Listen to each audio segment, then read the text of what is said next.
Richard Kimball's hands once eased the pain, ministered the illness, even saved the lives of countless children.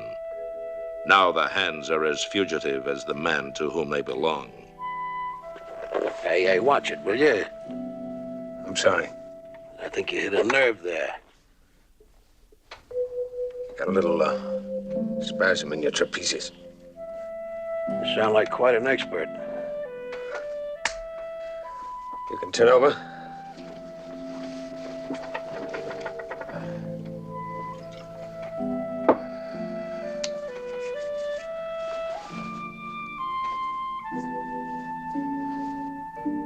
You know, your face, you kind of look like somebody. Like somebody you know? I hear that a lot. I see you around here before. I've only been here about 3 weeks. Where you from? Canton, Ohio. What's your name? Al Dexter.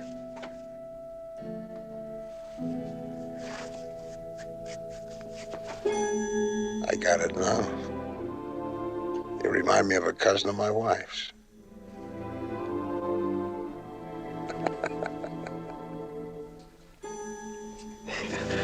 I told you I hear it all the time. Yeah, I'm not finished. No, that's all right. It'll be enough for today. It's about 9:30. I gotta get back to my office. What'd you say your name was, Al? Yeah, that's right. Well, I'll see you later, Al.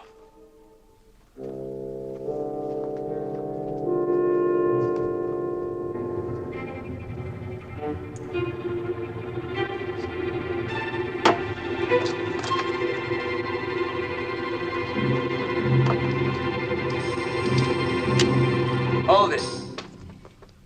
Hey, you really got a bad case of the nerves there, man. What you need is a little of Dr. Edson's secret remedy, a little liquid medication. Why don't you come on out and hoist a few with me tonight? No, I'm not much of a drinker, Steve. Oh, come on. A couple of beers can't hurt anything. Besides, I found this new little club, and things are beginning to happen, huh? Voo. Come on. Last call. The ship sails without you. Why not? Now you're beginning to talk. We move out tonight. We move out tonight.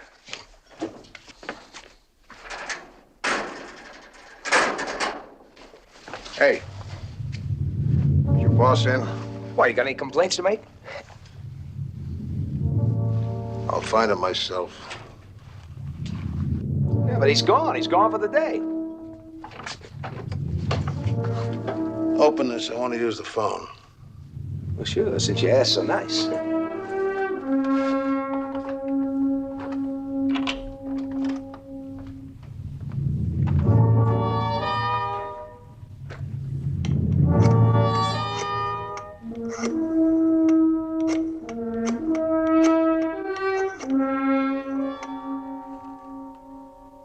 Now, this is Sheriff Bray. Get Horton on the phone, will you?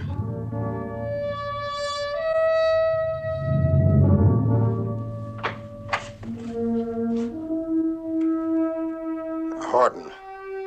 Remember a couple of months ago you were going through the wanted files? Yeah, well, what was the name of that doctor you pulled out and showed me? Kimball, right? You want to get it and read me what it says? No, I don't know. It's just this new man down here at the health club bears a strong resemblance. Yeah, go ahead. Hey, Al, come on, you gotta get out of here. What are you talking about? Well, the old walrus you were just working on, he's a sheriff. He's out there now calling his office, trying to get a rundown on a Dr. Kimball. Dexter.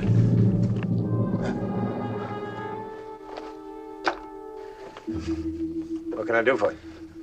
Well, I got some questions I'd like you to answer. Sure, anything you want. Well, let's go down to my office. Oh, hey, wait a minute. You can't do that, no. I mean, he's got appointments the rest of the day. Cancel the appointments. You got a code or something? Right in here. Yeah, well, hold it. Just wait a minute.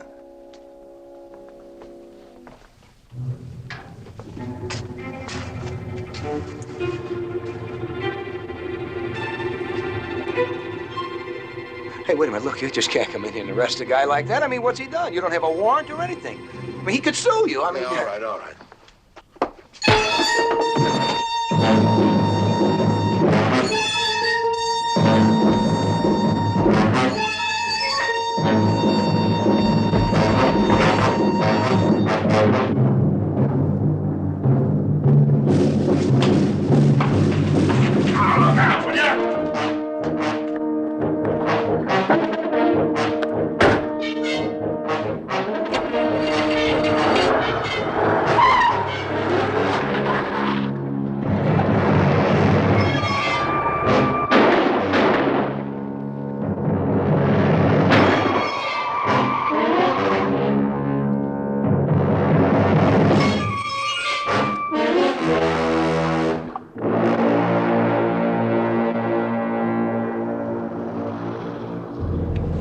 All right, slow down. This top go up? Oh, it doesn't work. She was getting worried back there. That slob started shooting at us. I want to say thank you when I have a chance. I can't help thinking why. Yeah, I was thinking the same thing myself. Sweet mom, I could have got killed back there, you know?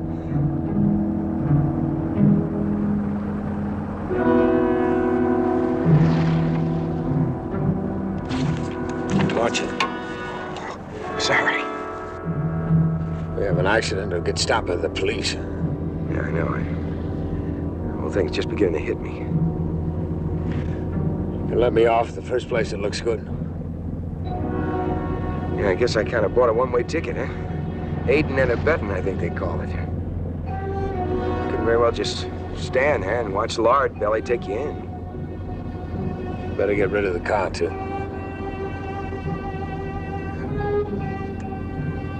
Just hurt my shoulder back there. Hey, I'm bleeding. All right, up ahead, pull off.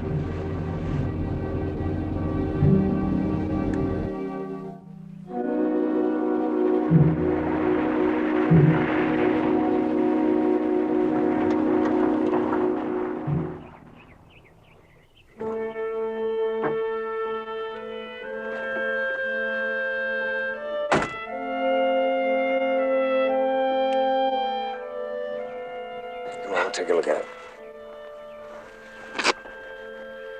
You really are Dr. Kimball, huh? It's not too bad. I need some things from the drugstore. So listen, if you want to, I mean, we can split up and all that. I mean, I'll make out. I don't want you to get caught on account of me. Yeah, we'll stay together until I get dispatched. Well, okay, Doc. I'm with you.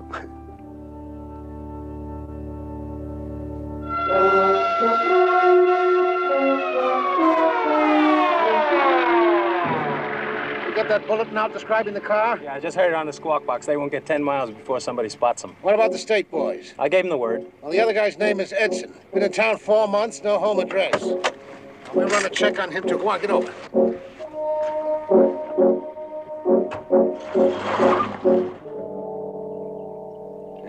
Hey, you're using up all my booze.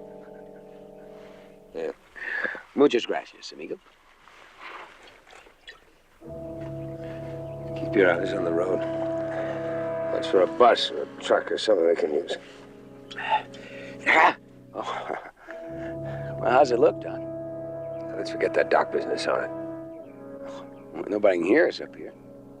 You get in a tight spot, a slip like that can make the difference. You got it down real scientific, huh? After a while, you learn. Must really be something. I mean, having to run away all your life and everything. I read about you in the paper. How long ago was that? Nothing like how long it feels. Yeah. Did you kill her? That's all I can do for that until we get to town. Just put on your coat. Yeah.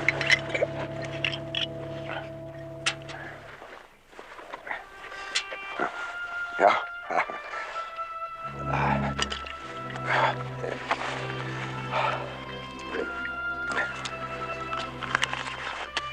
Well, I don't suppose it makes any difference now or anything, but Did you? I mean, did you kill your wife?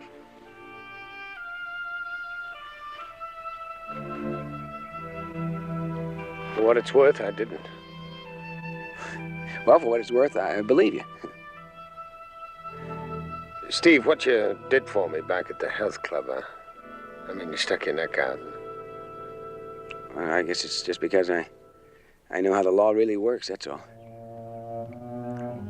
I mean, you get a set of circumstances set up against you, even though you know you're innocent, everybody thinks you're guilty, you know. Sometimes it works down there where it's just a fine line, and so fine that the jury would have to be more than human to even give you a fair verdict in there. I was just human enough to hope the jury would realize I was telling the truth. Yeah, I know exactly what you mean. You know you're innocent, and then you look up into those 12 cold faces and try and figure out a way to get them to see it.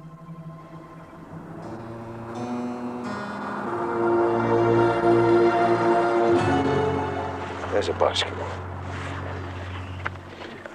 Hey, Steve. You've never been in front of a jury, have you? Well, yeah, about 5 months ago. For murder.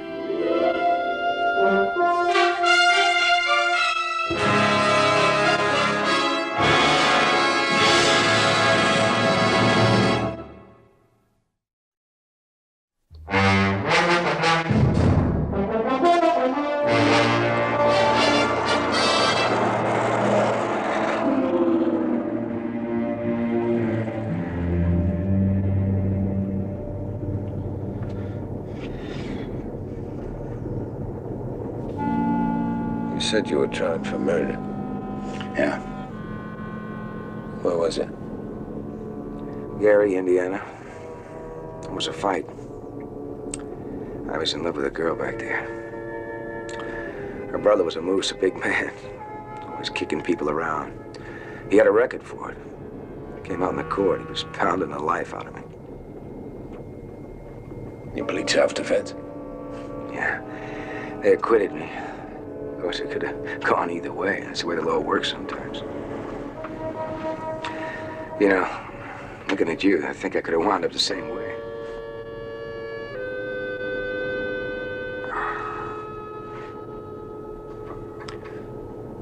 I'll get you something for the pain when we get to a town. Yeah, Bob, it'd be great.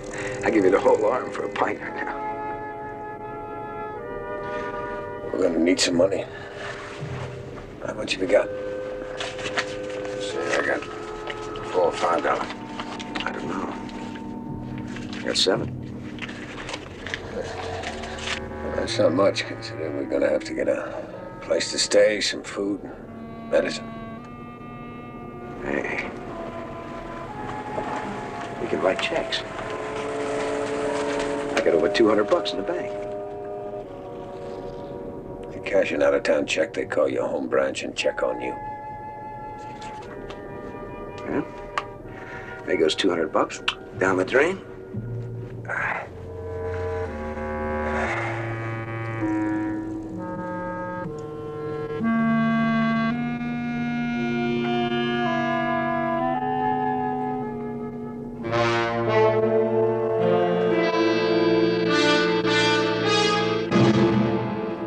Hey, Horton, come here.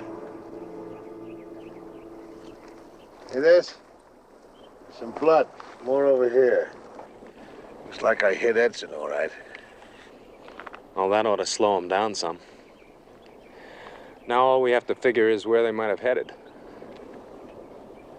Yeah, well, there's a bus runs by on the main road up there. We check the schedule, it might narrow it down for us. What if they walked out through the back country? They wouldn't walk with a quarter tank full of gas here. Edson bleeding that way. No, they didn't go very far on that bus either. Kimball's a medical man. He knows he's got to fix up his friend pretty soon. Friend? A man like Kimball doesn't trust anyone?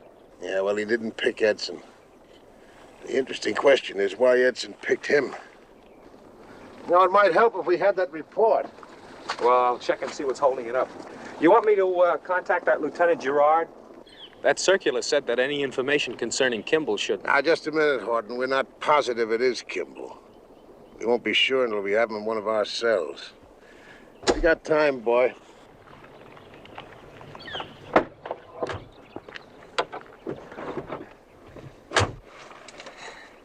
And it won't hurt your standing come election if you're the one that brings him in, huh?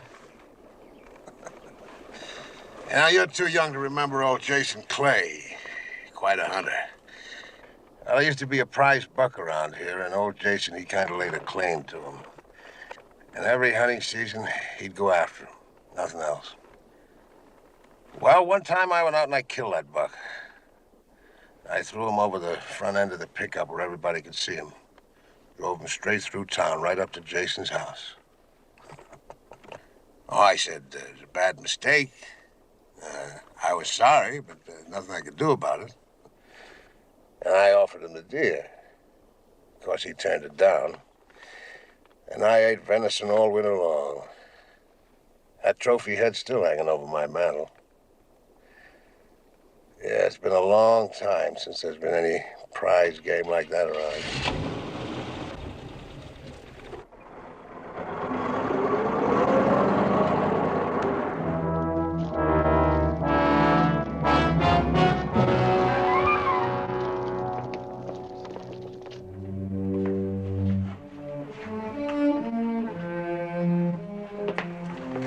Hey, this place ain't as old-fashioned as I thought. They even got a newfangled telephone. We won't be calling anyone.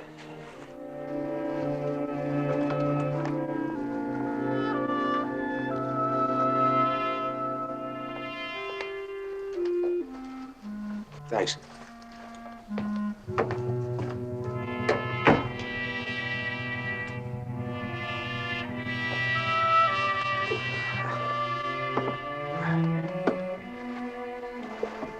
You take it easy till I get back from the drugstore.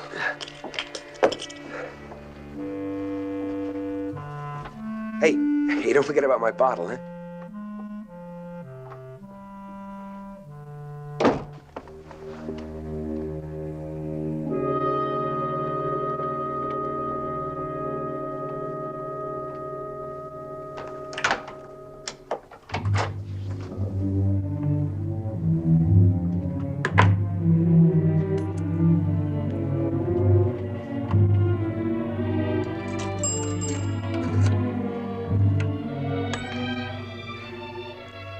Operator, I want the area code for Gary, Indiana.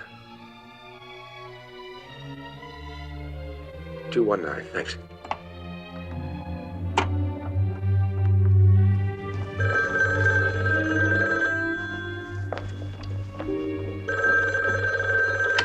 Hello? Hello? Linda, can you talk? Steve?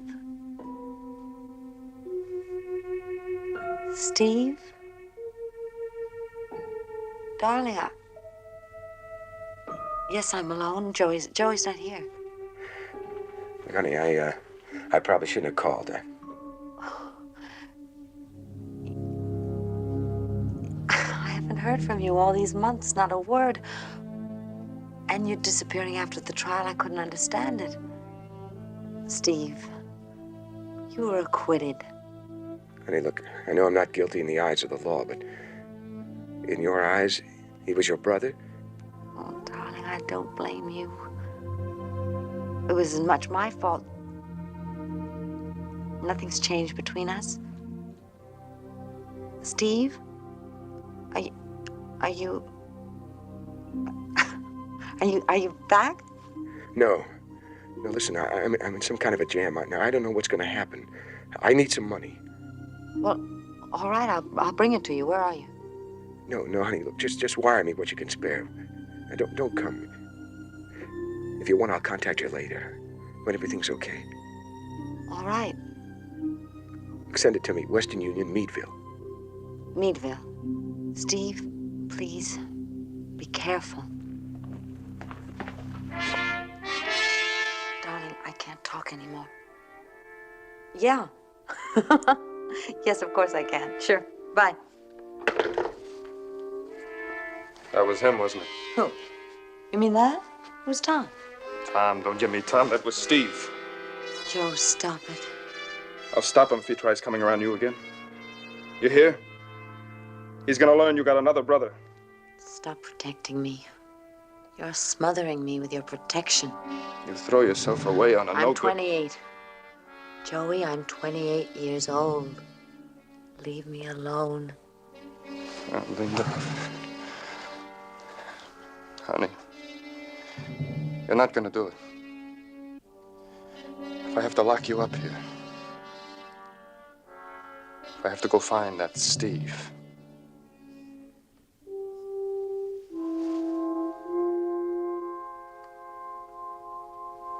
If I have to go find him.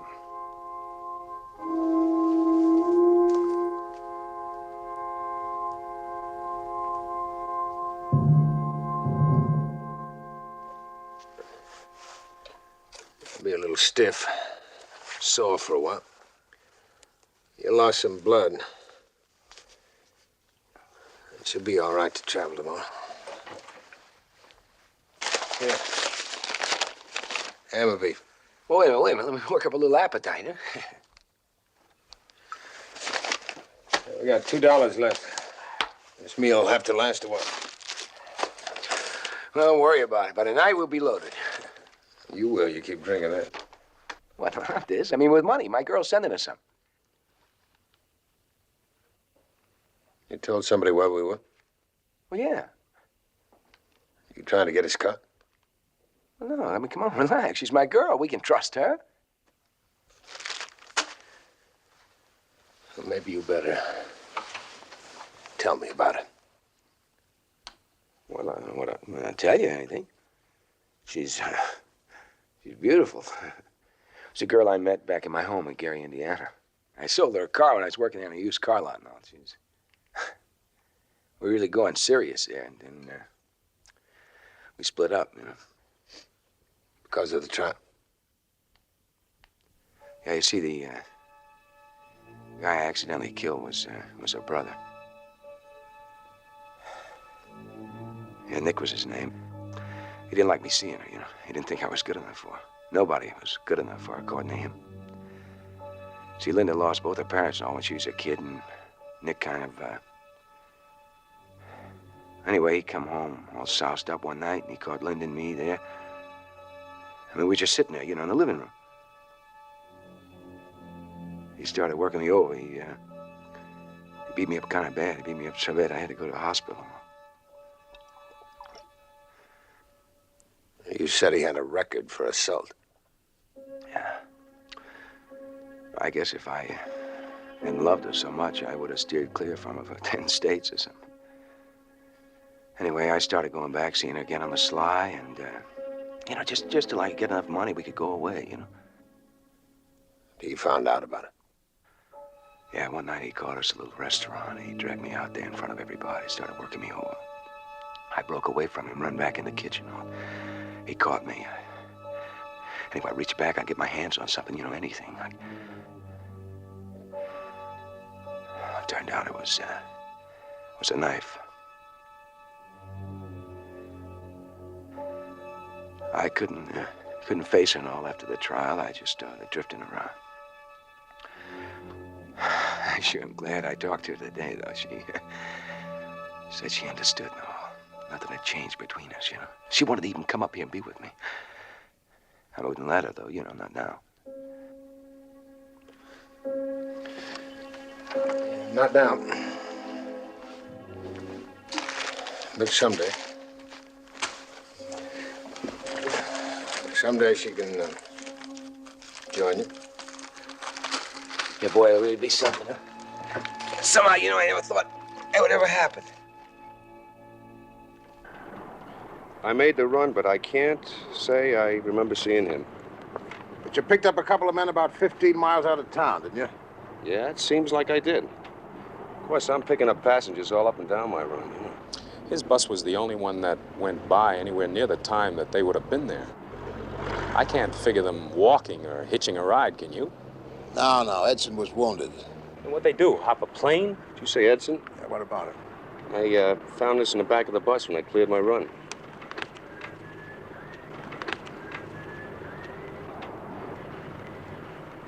This is Edson's, all right.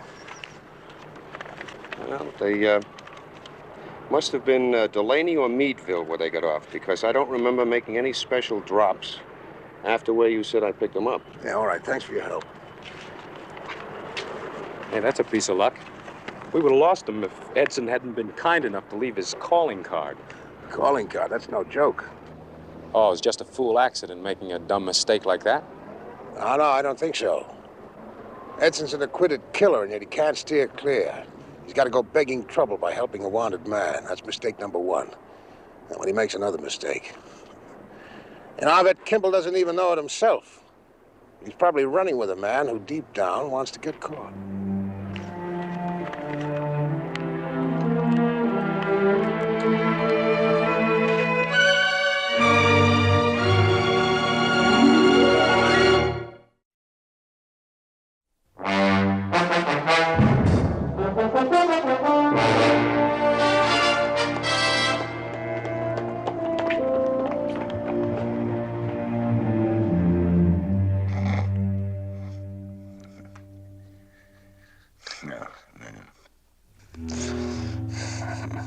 No, please don't. No. No, please don't. No. No, please. No.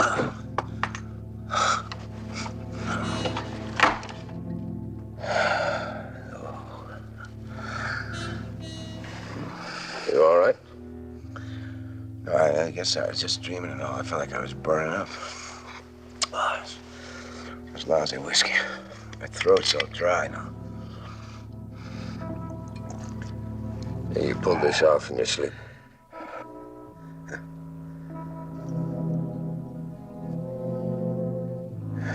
I did.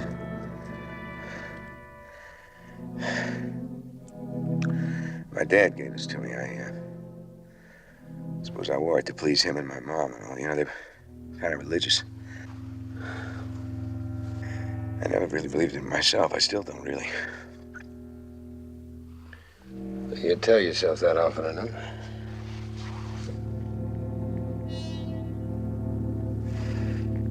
You know, I've been thinking if that money's been wired, it should have been here by now. If it hasn't.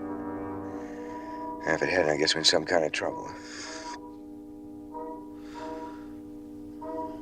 The sooner we find out, the better. Either way, I think we ought to move on. Yeah. Gotta take it easy on that. My arm's been killing me, you know. You've been out of practice a little while, Doc.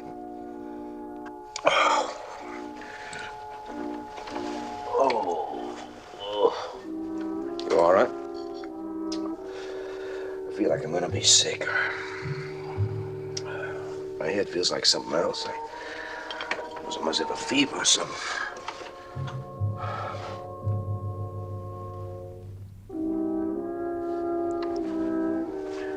No, you don't have any fever, but you're in no condition to go out. Oh, I'll be all right in a minute. Now, you stay there. I don't want to take any chances. Give me your ID. It's in my pockets.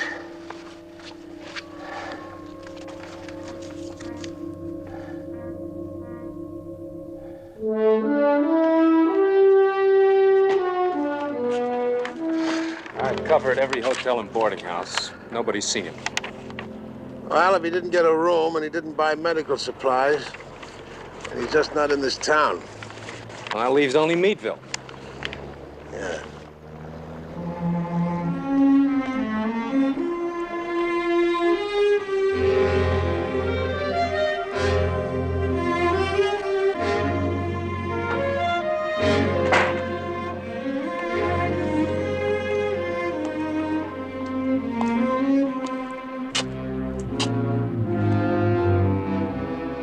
I'm expecting some money. My name is Stephen Edson. Year of birth? September 19th, 1928.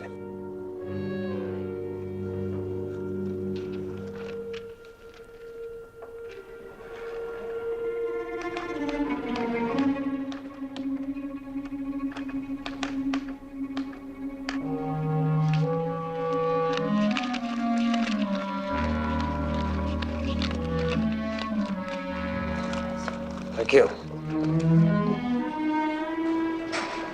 Oh, Mr. Edson, I'll need your signature.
Got a nice single facing the street. That guy that just came in here, he's staying with a buddy of mine. You don't want a room? No. I want to know what room my friend's in.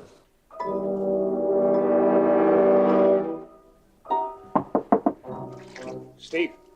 It's Al. Open the door.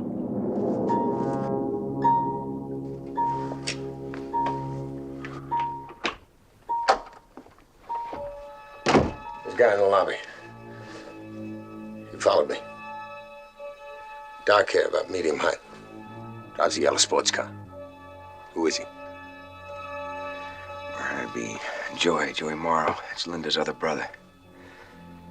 What does he want? I guess he found out I called her. See, he tried to get to me after the trial. Get in there.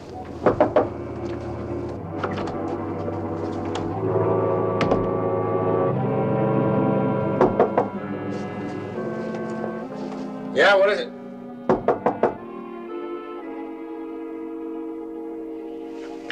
Yeah, what do you want? Where's Steve?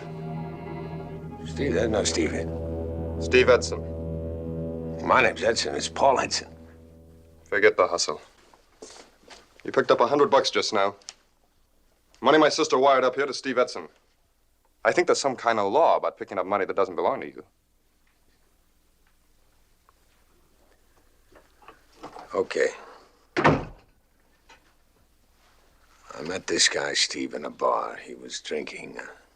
I heard him talking about the money I lifted his wallet. Yeah? Yeah, look, if you want your sister's money back. I want Steve. Let's go. You better not be conning me. Wait a minute. Steve? No, wait a minute. You come here looking for me? All right, you found me. Here I am. After what's happened, you're still trying to get to my sister. Oh, look, Joey, You're begging for it. Joey, the money was to get West to get away. So she could follow. Once and for all. Okay, Stevie. I'm gonna do just like you did. The same way you gave it to Nick. Oh, yeah, sure. You got it figured out right, yeah. I'm going back to take Linda. Sure, I'm gonna take her away. And you gonna stop me? You with it? Why, you yellow punk. You want to stick that in me? All right, come on. Come on, stick it right in there.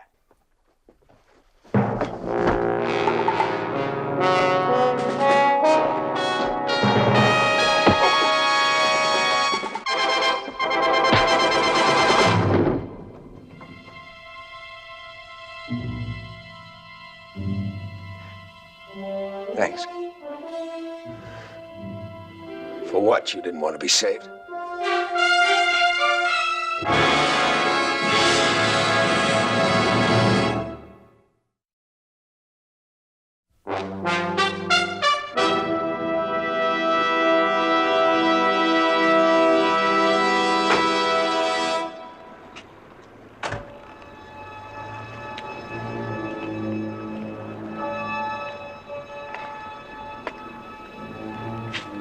haven't eaten all day, Sheriff. No, but they have, and they're probably rested, and Edson's probably all patched up. Kimball squares himself, he'll take off, alone. I'll check the hotels again. Yeah, and move. Yes, sir.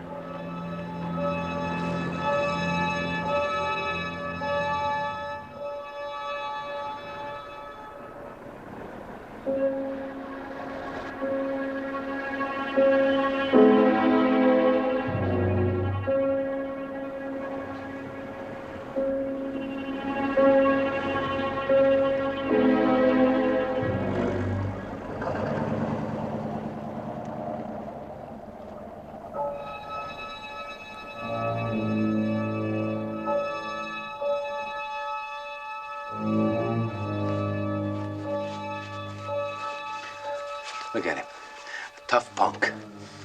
Just like his brother. Takes pleasure, go around hurting people. Vicious. You know the type?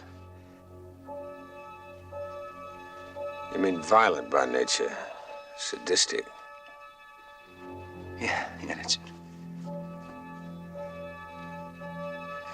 Yeah, that type can be very frightening if you have to face him. I know I wouldn't want a guy like Nick after me. I wouldn't be able to sleep nights. Yeah. Gets so it makes you sick. You can't eat, you can't sleep or anything. You just gotta do something. Well, I'm all finished here. All right, let's put him in the bedroom. They'll find him in the morning.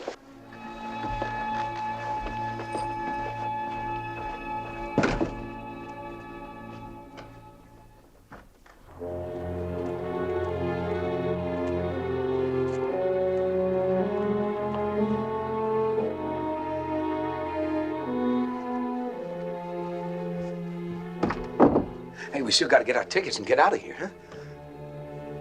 The money's yours, Steve. It'll take you where you want to go. Wait a minute, what do you mean? Anywhere I want to go. I told you, you're calling them. That's where we split them. Oh, what are you talking about? Steve? Steve?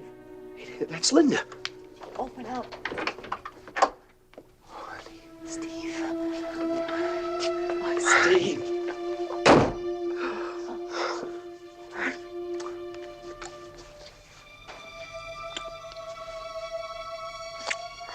Are you all right?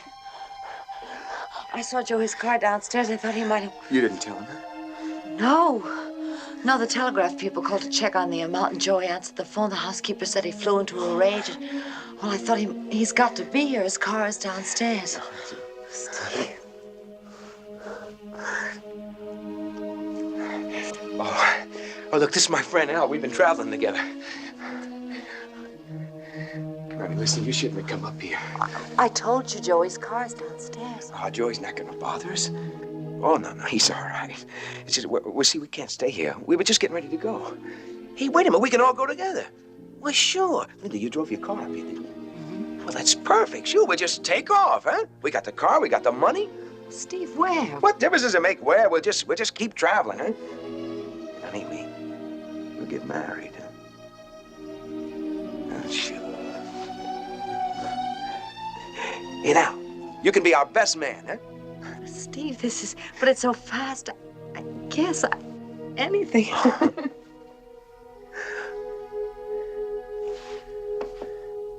now, wait a minute. Look, we gotta stay together. I mean, just a little while longer, huh? Oh, I'm sorry, Steve. Wait a minute. Look, Al, we're not out of the woods yet. No, I mean, there's still my shoulder. And then they probably have the roads blocked and all. Till we get out of the state, huh? I can't help you anymore. Now, come on, look. I mean, I helped you when you needed it. You're not gonna let me down now. No, I tried, Steve. Now you're on your own. No!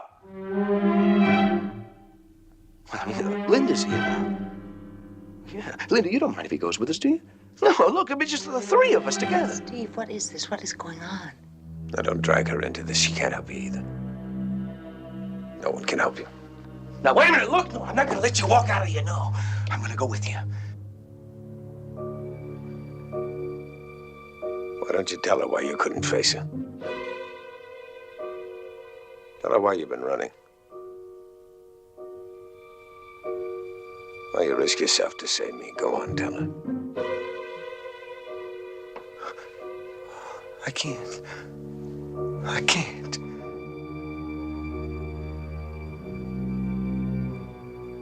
All right, thank you. Thank you very much. Well, I got positive identification. And this lady's pretty sure he's in the hotel over there. Well, what are we waiting for? I'll first notify any cars in the area. I don't want to lose them. Go ahead.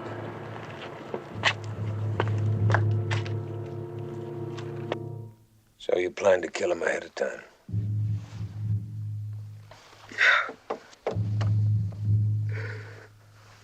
I found out he was going with a waitress at that little restaurant. And a week before, he'd found one of her old boyfriends in there and had beaten him up in the alley. So I went there one afternoon, and I went back in the kitchen. I saw where they kept the knives. I had it all figured out. I knew they wouldn't convict me. So I murdered him, and they let me go free.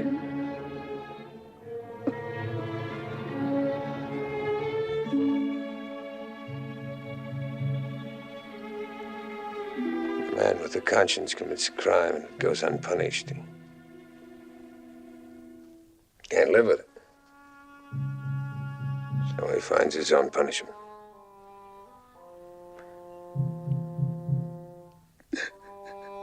In the court all that time.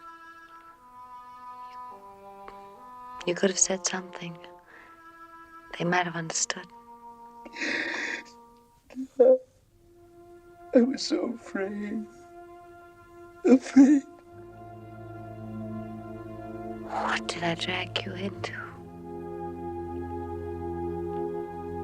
The others. The others. Nick drove them away. You were going to be my last chance. My only decent chance.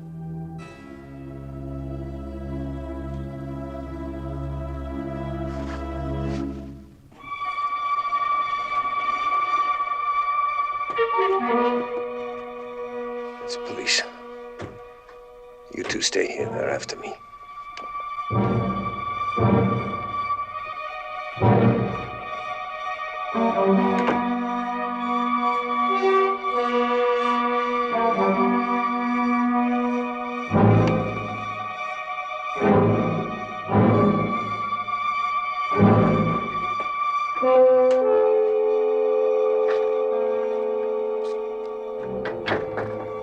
He's in there.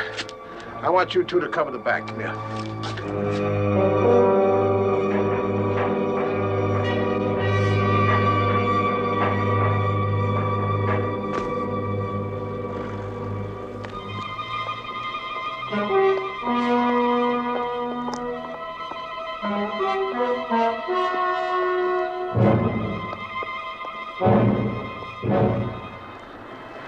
I'll take it easy, son. We don't want to go spooking up any unnecessary trouble.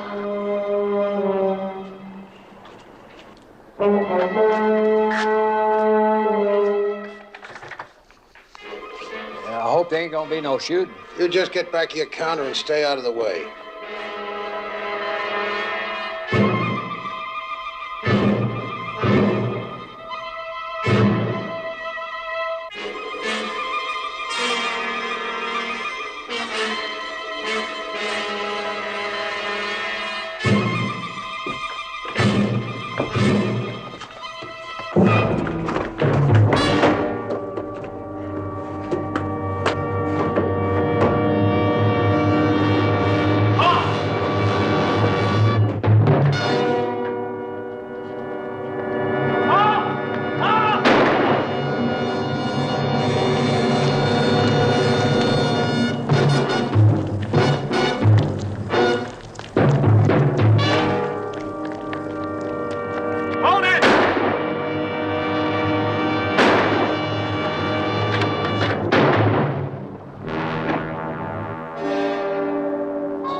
What's the matter with you? You did like I taught you. You did good. You did what you're supposed to do.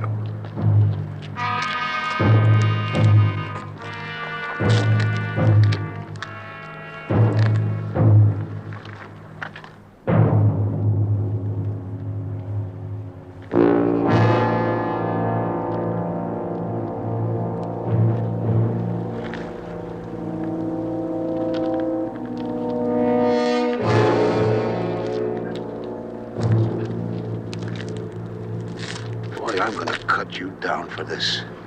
You're gonna be riding the desk chair from here on. Well, you got your trophy, didn't you? 2 of them. Him and me.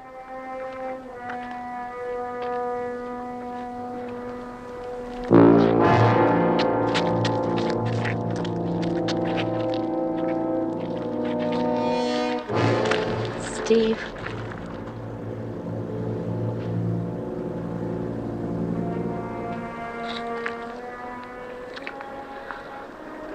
He found a way to stop running.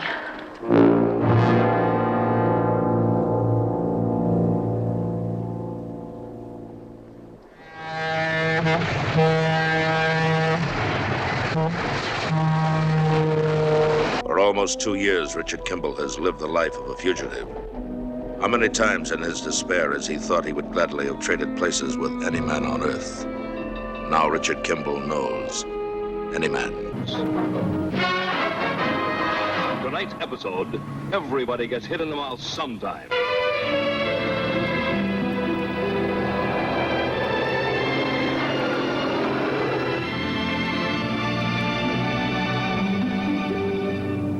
The road of escape has led Richard Kimball to a new sanctuary. The work, dispatcher for Bullet Trucking Company. No questions asked, no references required. A good job for a fugitive.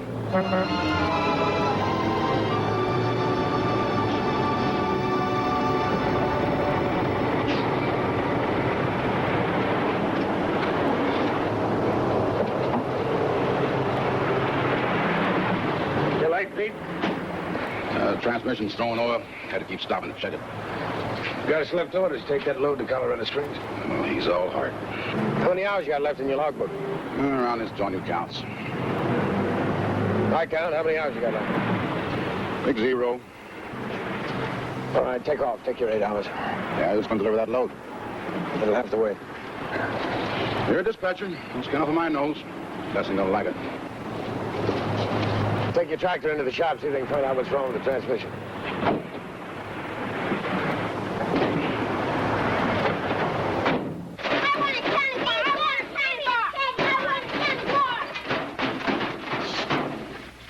Mr. Douglas? Yes. Oh, I'm Lucia Mayfield. Well, Gus said that I could come by to borrow his car. Is he here? No, he isn't, but he left word. The car's right outside. I'll get you the keys. Oh. And wasn't there anything else? $75. There you are. You said to keep the car as long as you like. Oh, thanks. I don't believe that I've seen you around here before, Mr. Douglas. I've only been here a couple of weeks.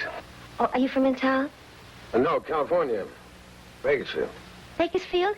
Really? Well, my husband used to haul produce out of there. He was with West Mountain Express. Maybe you knew him. Kenny Mayfield? Kenny Mayfield. I heard the name. Does he work here now? Oh, no, he was killed in an accident 3 years ago. Working for Gus. I'm sorry. Well, the children and I, we had long talks about that, didn't we, huh? Didn't we, you bad things? We decided we're just not going to be sad anymore, huh? Huh? I don't know what we would have done without Gus, though. He's really been like a father to them. Will you listen to me? Hey, you are the newcomer in town. Here's me talking about myself. Tell me, have you found a house yet for you and your family, Mr. Douglas? No, I'm at Mrs. Watson's. No family. Oh. It must be awful lonesome for you. Mama! Jimmy hit me! Jimmy, would you come back?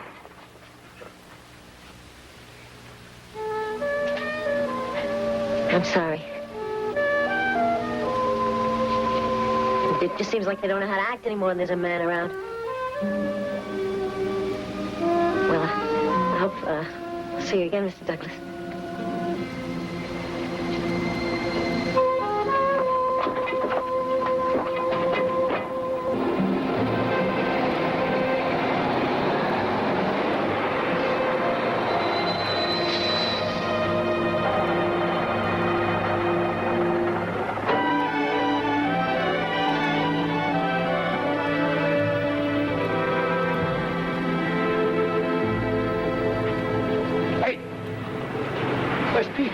Helping unload the Colorado Springs. I told him to go home.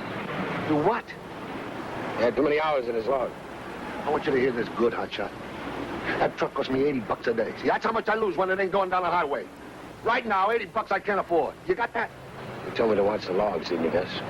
For me, not for the ICC. You want to play Santa Claus, go get yourself a sled. All right. Wait a minute. Since this load ain't gonna deliver itself, I think you and me will change jobs. I'm gonna sit on my duff and make all the big shot decisions. You're gonna jockey this trailer to Colorado Springs. You know, I haven't been checked out in Chevron. Yeah, well, you will be by the time we get back. Go get a tractor and hook it up. Let me make a living for a change, will you, hotshot?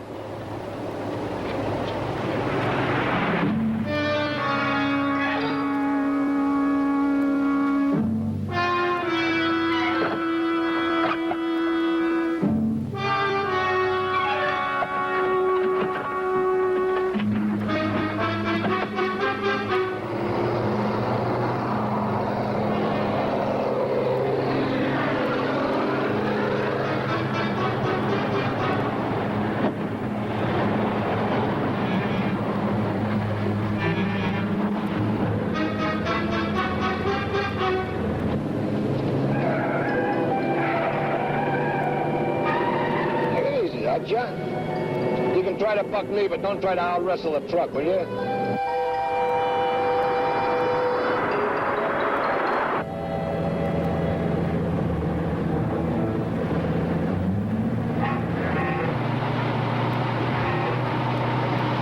How long's that car been on our tail? Last couple of miles. How fast we going? 15. Drop back to 40, will you?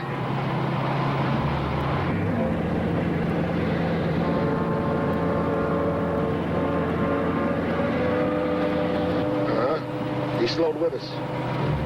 I'll bet you a buck it's a roadman from the Transway Insurance Company. We haven't broken any laws. Don't bet on it, hotshot. You're an unqualified driver. According to the insurance company, you aren't allowed to push a kiddie car around the yard. Let's change places. Keep rolling. Hold it steady! I was into a ditch.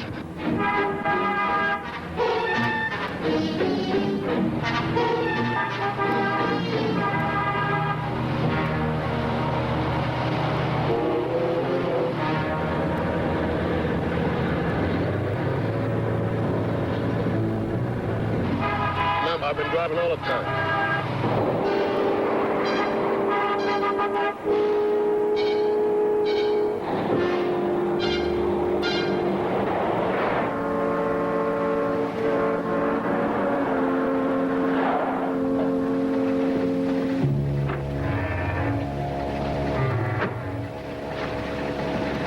What do you say, Logan? Long time no see. Like to take a look at your logbook, Gus. Figures. My pleasure.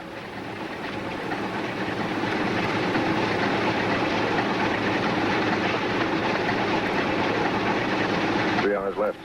It's enough time. We're only going to the Springs. How about your safety equipment?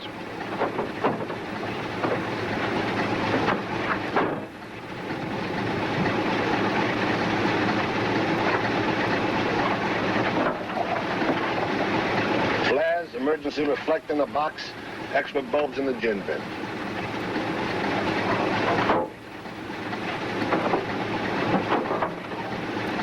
Fire extinguisher on the cowl.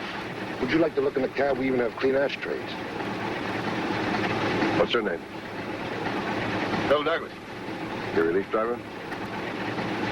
I work in the office. You just came along for the ride, that's all. Where are you from, Douglas? California? You work for a trucking company out there? Yeah, the West Mountain Express. Bakersfield. Nice operation. Good management. You must know their maintenance foreman, Charlie Powers. I met him. Charlie used to work for the bus company in Denver. Is that all? We got a load to deliver. Okay, shut off. Let's roll, huh?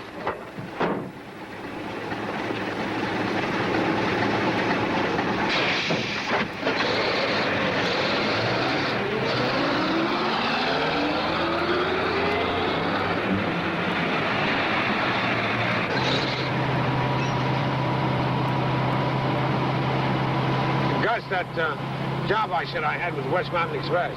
Logan bought your story to me. Forget it, I ain't interested.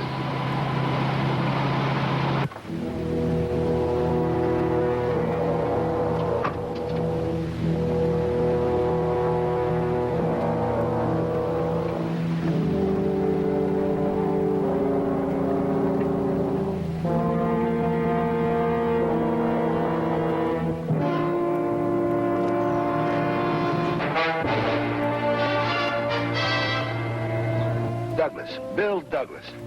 Yeah. Well, write it down, will you, so you won't forget it.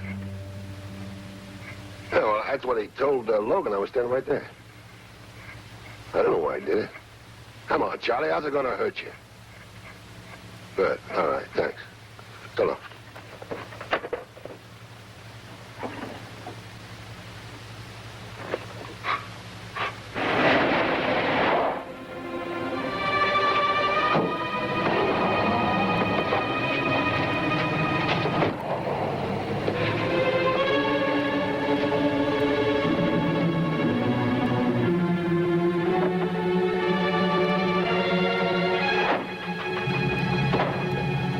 What's the matter, Gus? The well running dry? What do you know? You open up a cash register and early some water comes cooling out of the woodwork, huh? Ah, you got it all wrong. Gus, I come by to do an old buddy a favor. Yeah, well, your kind of favors I need like poison. Why don't you let the door hit you in the back? You know something? You must have a lot of worries trying to run an outfit like this. I mean, maintenance, new equipment, salaries. It takes a lot of money, I bet. You worried about me, huh? Well, sure I'm worried about you. Like, for example, suppose one of your drivers stops for coffee somewhere and leaves the key in the ignition. And then somebody comes along and borrows the truck and steals the cargo. I mean, I'd feel sorry for you. So would my friends. They'd probably want to make it up to you somehow, you know what I mean? You want to know something? You're a slob, Ernie. You know that? You're a two-bit slob. Right. So, think it over, Gus. I mean, I hear you're having a little trouble paying the bills. Or maybe your hearing's bad. Listen, this kind of a deal, Gus, nobody loses. The insurance company pays the claim, and we get a piece of the action. I know a guy in New Mexico made $2 grand in an hour. Why don't you get out of here before I break your head open? All right, I'm going. Don't cut your fingers scraping for dimes. Easy.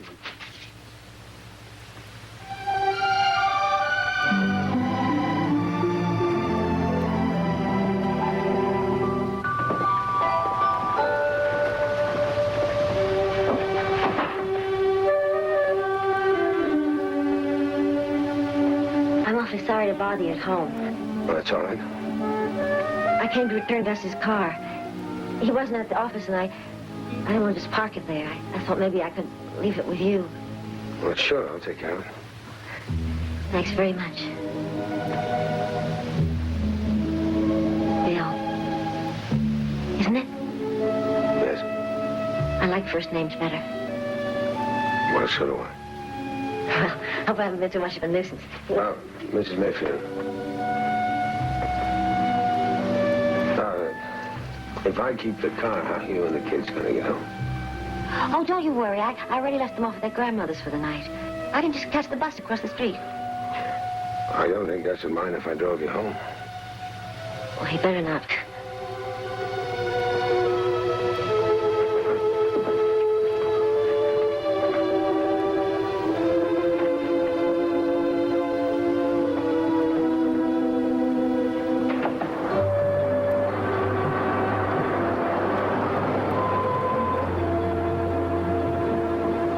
Written up in all the papers.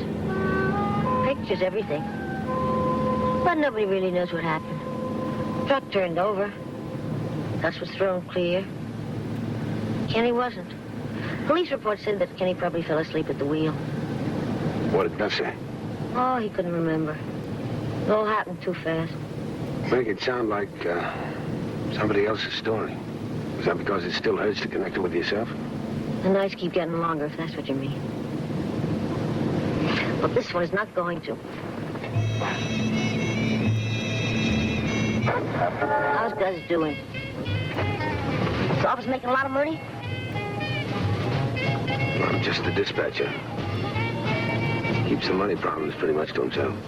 Oh, I thought you kind of ran things at that office. Like the music? Oh, yeah, sure. Well, you don't act like it. I guess I'm just tired. Look, it's right down there, on the left. You watch for the porch light.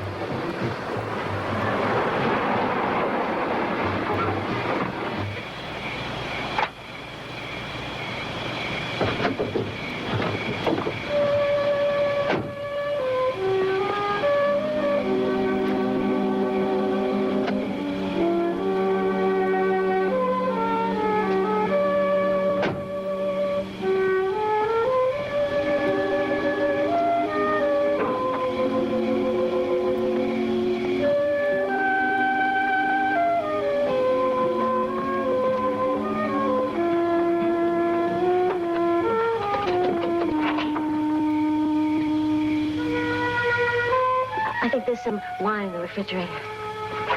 Oh, Lucia. Aren't you going to come in? Well, I'd like to, but I think I ought to give Gus his car back. I've been alone for 2 years. I know, Lucia. I've been alone.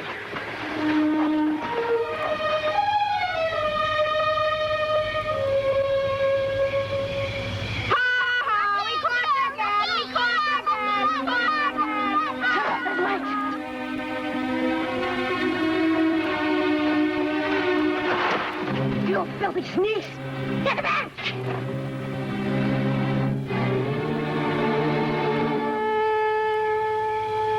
I lied to you.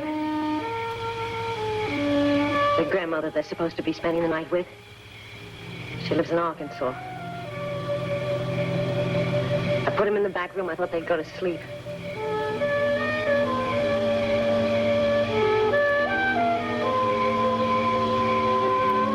I guess you're right. You better take Gus's car back.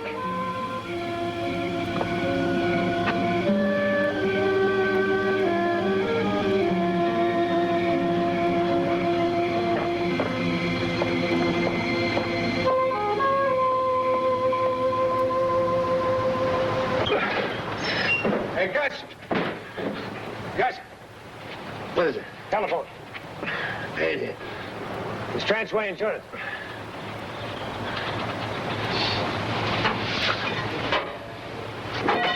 All right, I'll take it.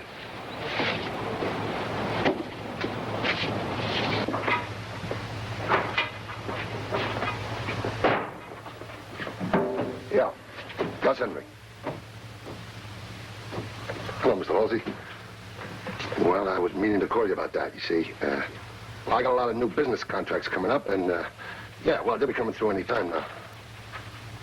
Oh, wait a minute here. Look, all I'm asking for is an extension of the grace period, you know? Well, you can't do that. I mean, you cancel me, I'm out of the business. I can't hold without insurance, right? Next Monday. When am I going to get a... All right. Yeah, sure, I heard you, Monday. I heard you. It's Logan. That's who it is. He won't stop till he finishes me. He can't bug me himself. He gets one of his office flunkies to do it for him. Maybe he's just doing his job, yeah? His job, to climb on my back and stay there? I know how you feel. Don't tell me you know how I feel. Nobody knows how I feel unless they've had it like I have up here. Why don't you get out of here? Go ahead. Okay. Oh. Wait a minute. I mean, I'm sorry. I guess I needed somebody to holler at. Come on. Check the time cards.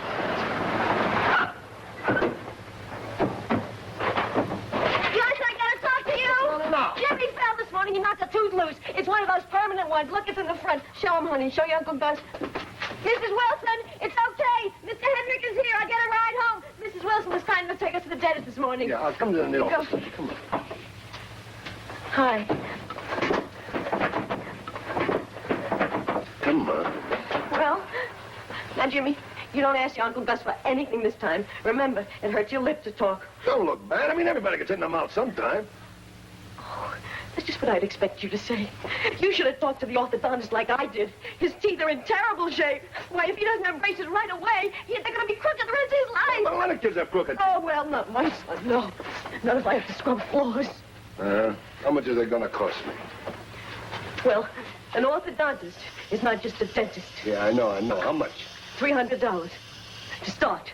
$300 to start? To straighten the tooth? Oh, what's it you even talking to you? You're not even trying to understand. He's going to have to have braces for at least 2 years. And last month, Lucy had to have dancing lessons, right? This kid had to get on a plane and go visit his grandmother, right? Now he needs clothes, and then he needs a bicycle. I mean, when's it stop? You told me that I could always come to you for help. Not now, Lucy. Maybe in a month, not now. We don't want to be a burden to you. Oh, come on, don't start that up again. Well, you must know that things haven't been so easy for us. When Kenny was alive, well, then he could always find a way if there was a little something extra that we needed. He never came to you for anything, you know that. He worked hard for you. Even that last haul. Maybe that accident never would have happened if he hadn't been so tired. That's what I think. That's what I think at night. I think, what would have happened if he hadn't been along with you?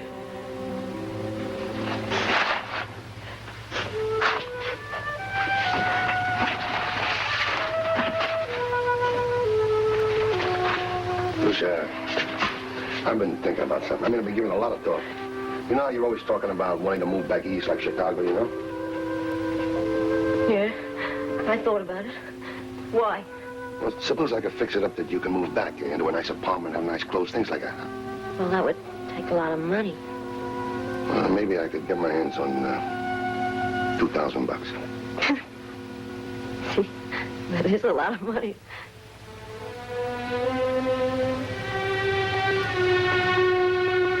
How long do you think it would take you to get it? A couple of days. What about Jimmy's teeth? Oh, come on. All right, I'll throw in the $300 as a going-away present, okay?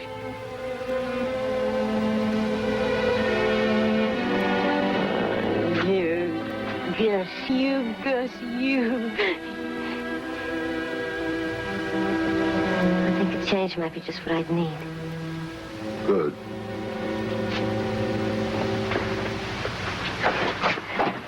Hotshot. How much money we got on the cash register?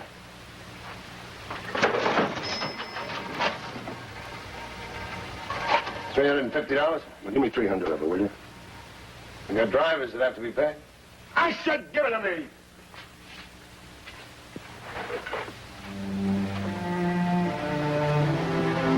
You see? Huh? Mama fixed up everything all right. Huh?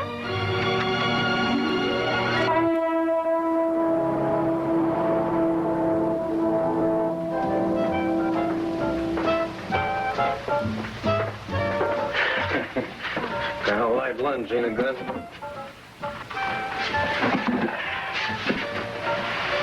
Come by to tell jokes. I come by because you call me. Well, maybe I'm interested in a deal, huh?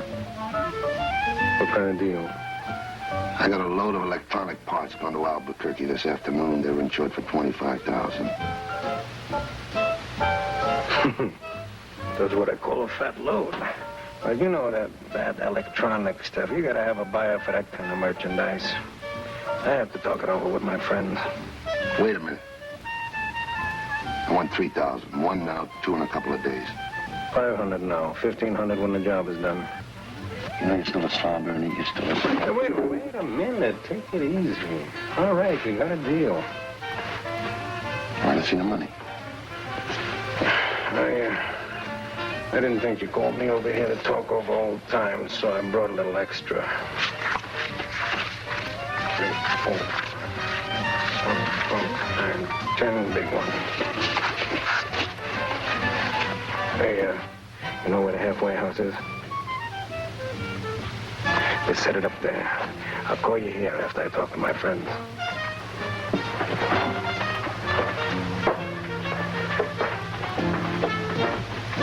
Hey, give me some whiskey.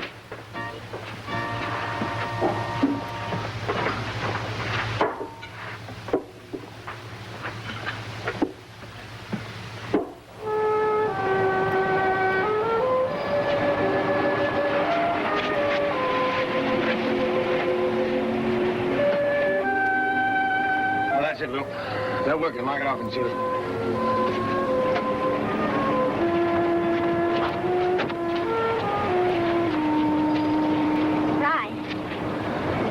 Lucia? Well, that's a big reaction. I thought my new outfit would at least get a whistle. That's very nice. Come on. How about you get rid of your pencils and let a lady take you out to lunch? Well, I've got this, scheduling to do. I don't think you heard me, Mr. Douglas. I said I'm buying. It's free.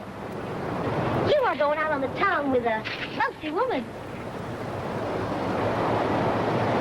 Oh, come on, Bill. Don't play so hard to get.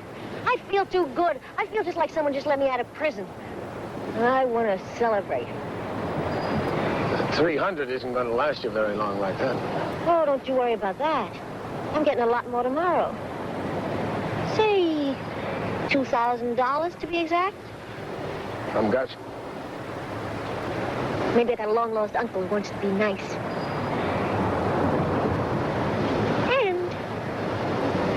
And if you're nice, too, I might just let you help me to spend it. I don't think you'll need any help.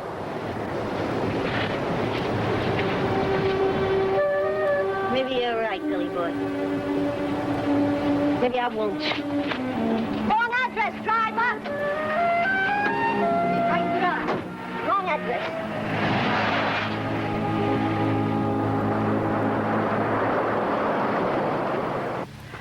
Can I join you? How you doing here? Oh, well, you know, Lou fixed the lights on the trailer. They were short in the wires. Came down here just to tell me that. No, it's lunchtime. Thought I'd get a sandwich. You make it to go. What are you looking at? What are you looking? Howdy. Hey, Lucia. Came by a few minutes ago. Before this start, one of the kids break their arm or something? She was talking about, money, a lot of money. $2,000. So what? Well, he already gave her 300. And 200 before that, and 150 before that, and 50 before that, and as far back as you can count before that.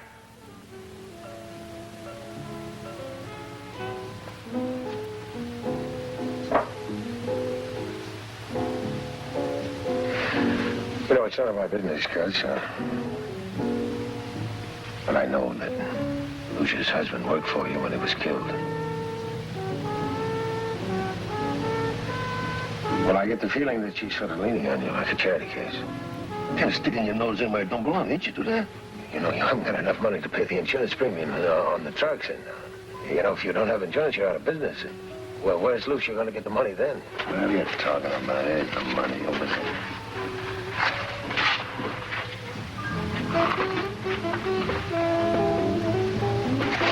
Hey, this morning you were broke. Find the money, too? What are you, some kind of wise guy? No. Just wanted to know where it came from, that's all. You not only got a big mouth, you got a big nose, too. You know that? You know, you were right. It ain't none of your business what I do. Now, you take this money, see, and you go down to Transway Insurance, and you pay the premium $955, and you make sure you get a receipt. Because nobody's gonna knock dust Hendricks off the road. Nobody, nowhere. Okay. Oh, drive me to the car. Leave me alone. No, come on, now. Take it. Shut leave me alone!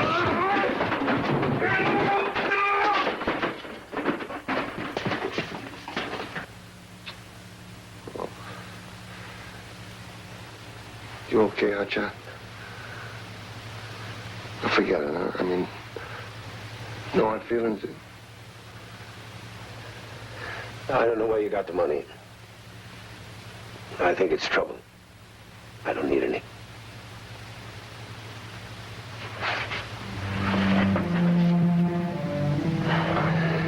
I'll pay the insurance payment for you. Finish the day, and then I'm taking off.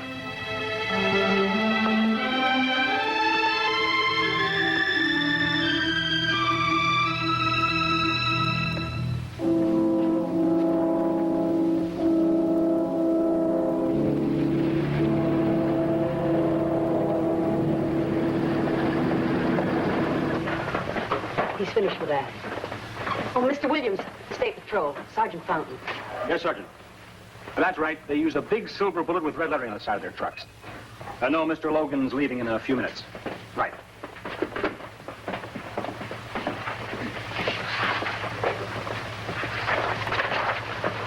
Excuse me. I'd like to see Mr. Halsey in the accounting department, please. Oh, he just stepped out for coffee. Care to wait? Thank you. Well, there seems to be a lot of excitement around here. It's like the Normandy invasion. Thank you. The bullet trucking company I overheard. Is there anything wrong? Mr. Douglas, I'll be glad to answer your questions. Come in.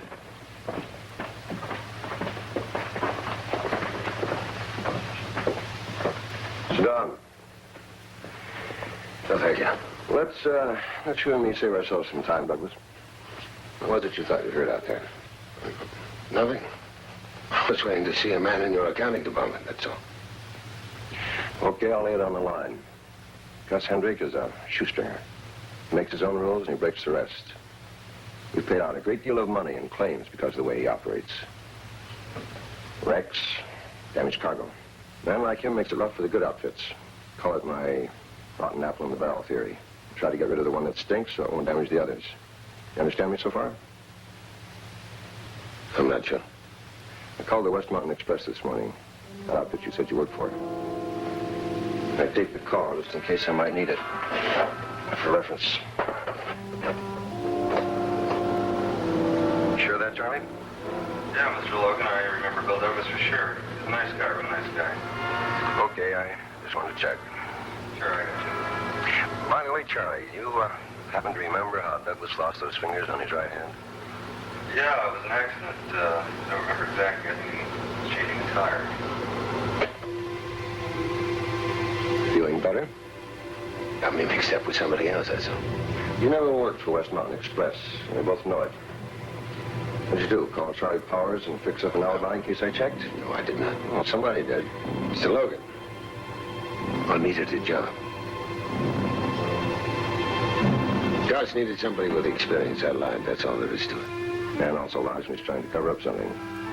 You say he was to get a job. Maybe. You cooperate, and I'll give you the benefit of the doubt. Cooperate? Whatever you heard out there in the office a minute ago, or whatever you think you made of it, you better forget it. Because if you don't, I'll run a police check on you all the way back to your great-grandmother. Okay.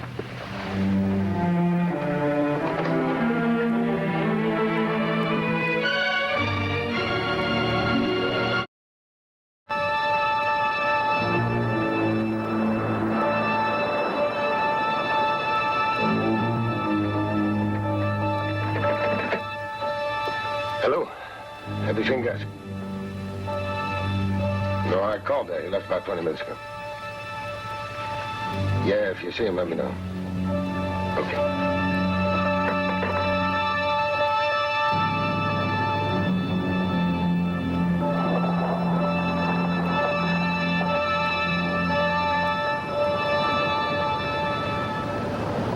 Looks like that tip we got was on the level. Here. Yes, sir? Fill it up. Hey, listen, maybe you better change the oil and give me a lube. I'm gonna get a bite to eat. I'm sorry, sir. The lube rack's closed. How you mean closed? Don't ask me. Boss says keep the door closed. I keep it closed.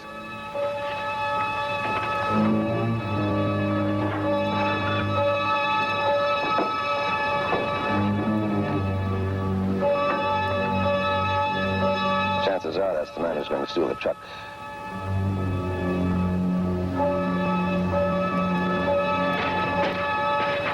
Hey, Gus, Douglas said you were sick. I'm taking your home to Albuquerque. I'll take it. You okay? I'm okay. I said I'm taking it.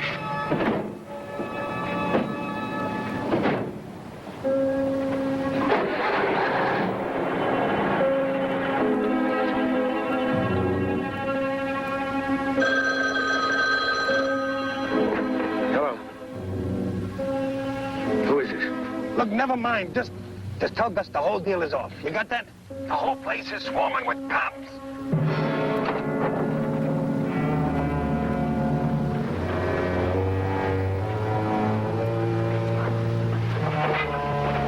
Hey, what's with Gus? 1 minute he's sick, next minute he ain't. That's me, gas. What is it? Taking that load to Albuquerque.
Don't talk.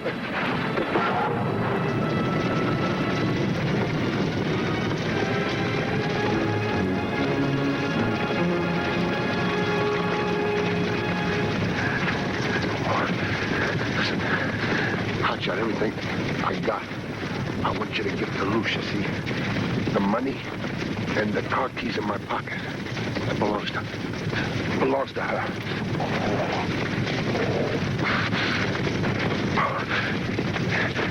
Her husband, you know, Kenny, he wasn't driving the truck. I was. And I fell asleep at the wheel. I was pushing too hard. Like now, I was 6 hours over the line. He warned me. I needed the dope. It was like killing them. You do that for me, aren't you?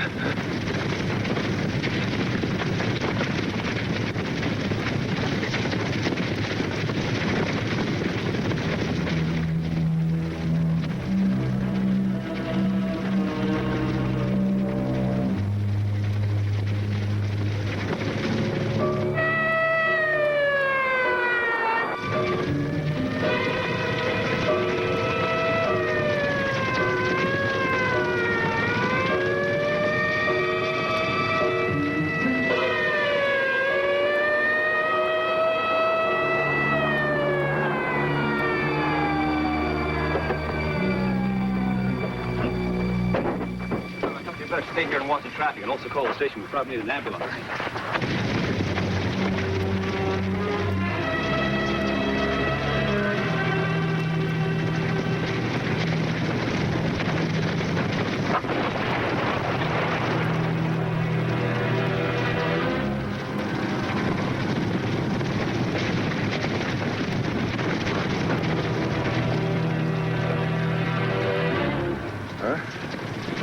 No, he's at it.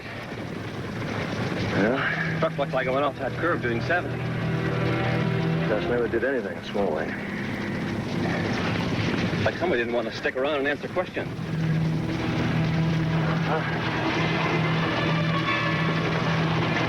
Got a pretty good idea why. Sergeant, you better put out a trace for a man named Joe Douglas.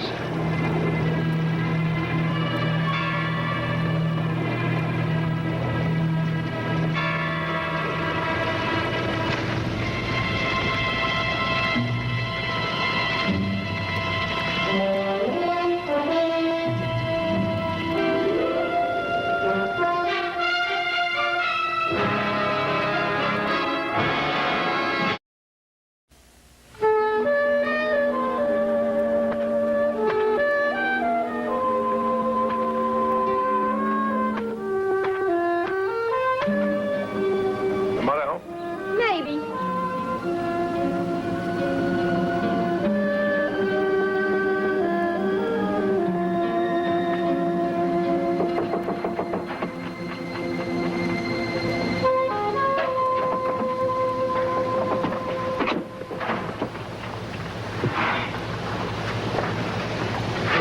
Well.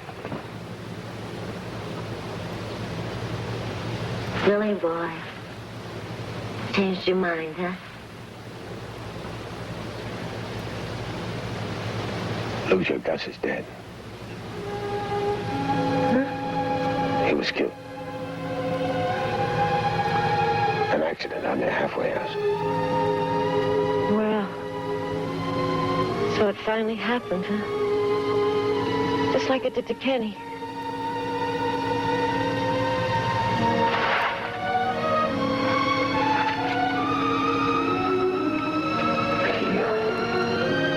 Left in the car. $43. That's all? Just a beat-up old car and a couple of bucks? And that's all? Well, that's all he had.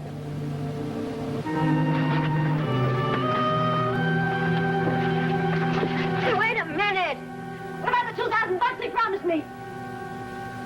What am I gonna do? What about the kids? Hey, wait a minute, you can't just throw that here.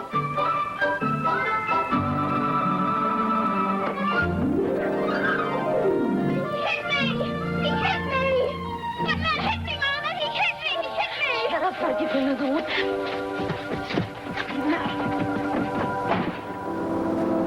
Justice can be delivered by a final act of violence, or it can be elusive and taunting, as it has become for Richard Kimball. For him, justice hides around the next bend in the road, beyond the next mountain, on the bus that is just pulling out. Somewhere, The guest stars in tonight's story, John McIntyre, Jeanette Nolan, Lonnie Chapman. Also starring Barry Morse as Lieutenant Philip Gerard. Tonight's episode, Ill Wind.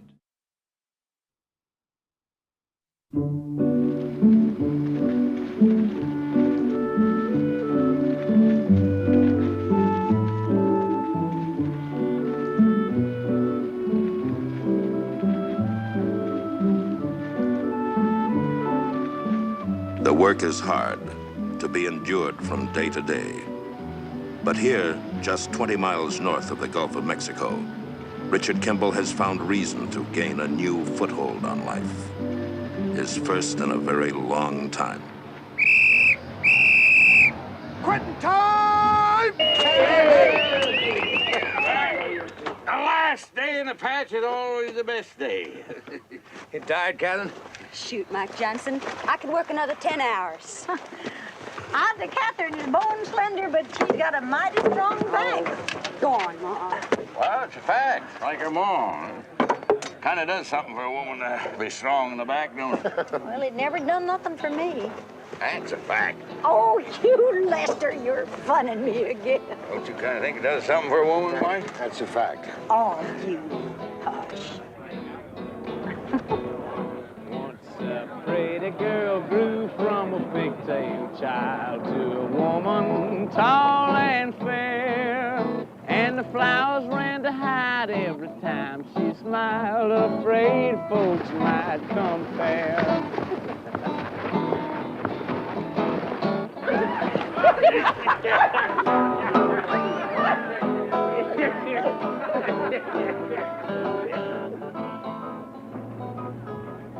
That Jonesy. All the time funning with Ida Cather. We used to think, Naomi and me, we'd have ourselves a guitar-picking son-in-law. Now she can't even give him the time of day.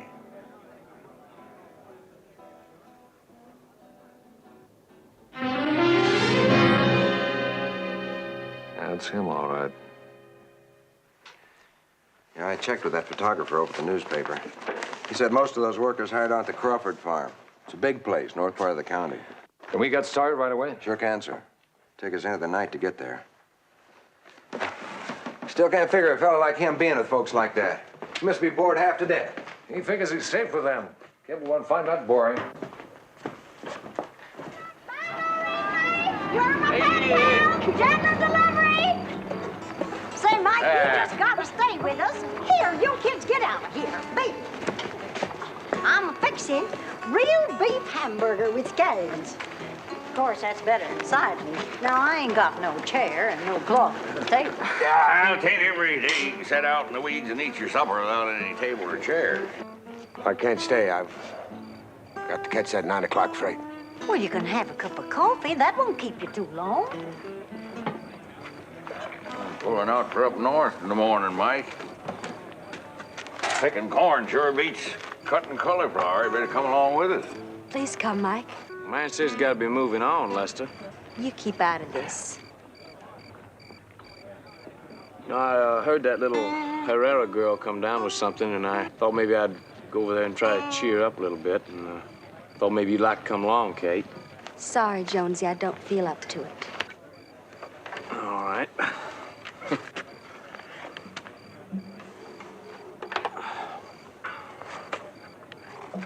You know, you sure brought about some changes around here, Mr. Johnson. From the hills of night, the outlaw came, just running for to live.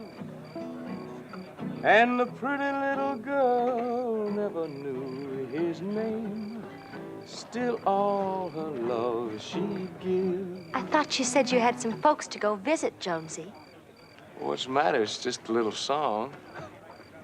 I believe my daddy told me it was writ about Billy the Kid and Pat Garrett. Well, I don't like it. And it's a sad, sad song that I am singing. It's a sad, sad tale I tell about a love that a poor girl is bringing to a man who is destined for hell.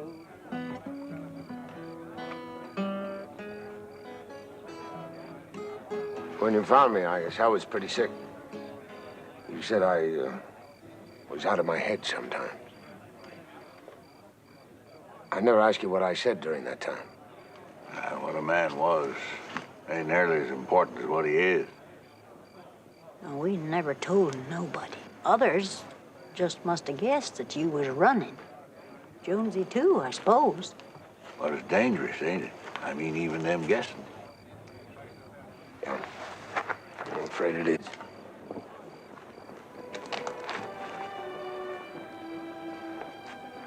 Well, say thanks. Bye, Mike. Go on. Good luck.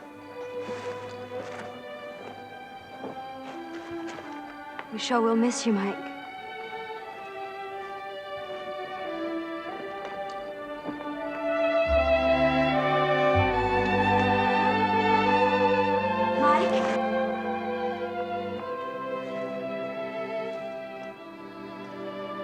First time in my life, I'm scared. Every time you walk more than 10 feet away from me, I get scared.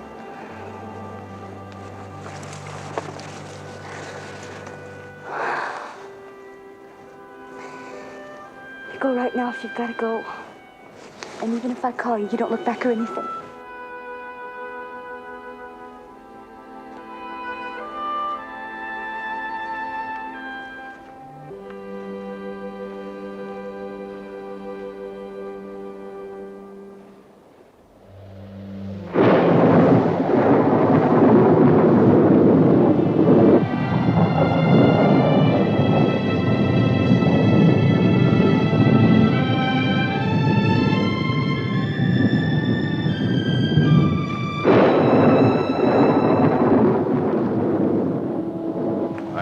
Excitement of this storm that's coming and all, I just forgot to ask him where he... Now, Mr. Kelly, now, if you don't help us, the lieutenant and me are going to have to take you into San Martin for questioning. You might not see your family for a whole week or so. Well, I tell you want that? He just wandered off. If he's the fella you say he is, sure ain't no surprise he didn't tell me where he was Face going. it, Lester. A week away from picking, you'll be having to grub your family. You keep roots. out of this, Jock. Now, the sheriff said a week or so, but he could be wrong. Because if we find Kimball, we might charge you with being an accessory. That could mean a year in prison. Could your family manage that long? Whole year in jail? Mm-hmm. This man's a police lieutenant from Indiana. He means what he says.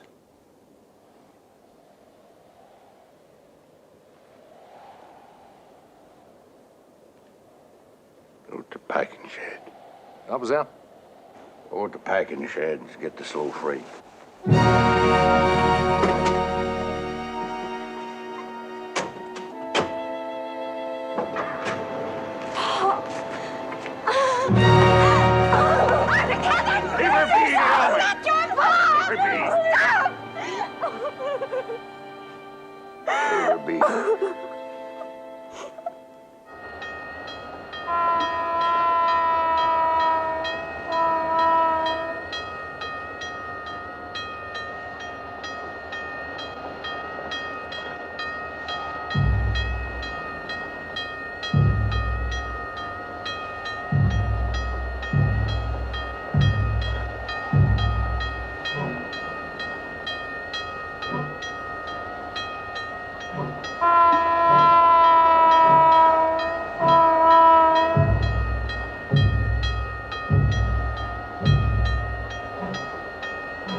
Who told you where to find me? The man you were traveling with, I believe his name's Kelly. San Martin, calling G104. San Martin, calling G104. Ooh-wee. You live in this country as long as I have, you get an itch about a storm like this. That's more than just a wind setting up. Sheriff, we just got a report from Junction Center. That rest home out there is right in the path of the hurricane. Over. They're calling it a hurricane now? Well, they say it's just the edge of one, but the way this town is swaying around, it can't be anything else. Over. The rest home. Did you give the order to evacuate? I did. But we still need more wheels. The cars can't get through. Over. I'll take the bypass to Junction Center. Maybe I can get there ahead of the storm. Good luck. Out. Sheriff, I've got to get this man to San Martin. I'm sorry, Lieutenant. Must be 30, 40 old folks out there at Junction Center to have to be moved. How long will that take? Can't tell. Depends on how bad this storm gets. Might take an hour, might take 6. Any place you can drop us off where we can get transportation back to town? Well, up ahead there's a Crawford farm. At least their field headquarters, but I don't see... I thought that's where we came from. Crawford place ain't no truck farm. It's bigger than a lot of states. That's for sure. We've been riding through it ever since we took off. All right, let us off there. I don't see how that's such a good idea. The storm's heading this way fast. It's going to take a man tossing 50 feet in the air. Be just as bad at Junction Center, won't it? Well, that's for sure.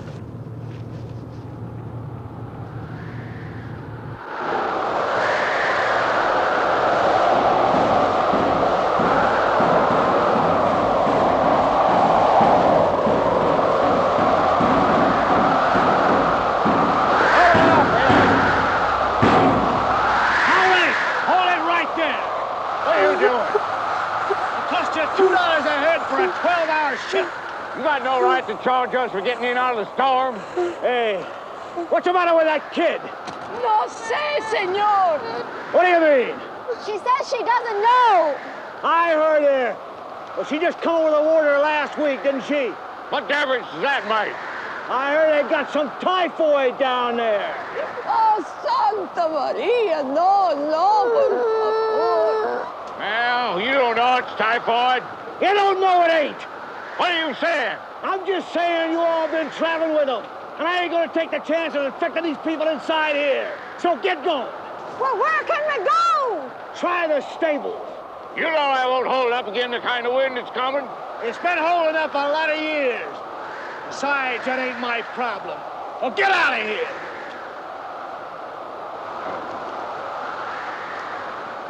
I am sorry, Senor Curly. What for?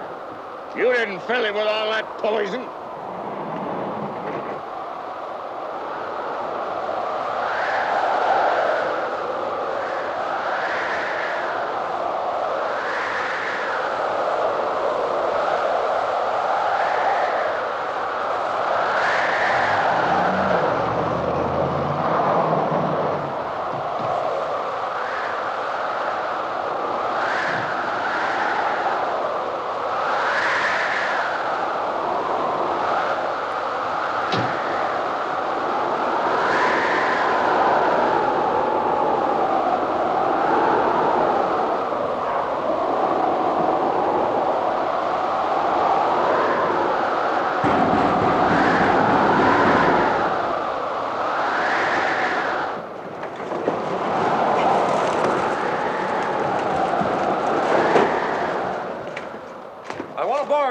Get this man to San Martin.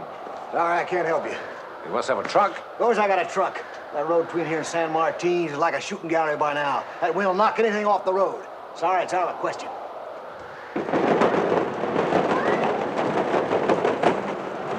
Right, hold it right there. Mike? Hold that far up! Papa told me you were here. You got to help us. Get out of here! There's a little girl in the stable. She's sick, Mike. She just can't stop shaking. Sorry, Kimball, I can't allow it. If I was you, Lieutenant, I wouldn't come any closer. The way I figured the little girl she's talking about like it's not got the typhoid. That's why I got them all out in the stable. Why don't you tell him about the $2 a head you've been collecting? Look, when I was working the fields, I kicked back plenty. You gotta hurry. You think you can help? I don't know, maybe. All right, let's go. You really going out there?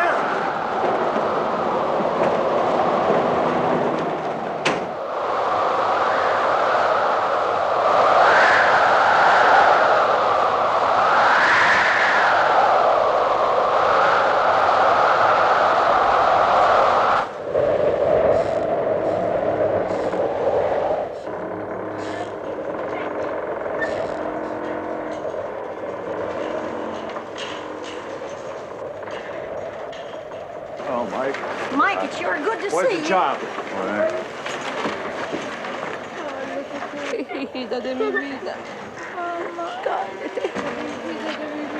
You'd be taking quite a chance. I guess you're right.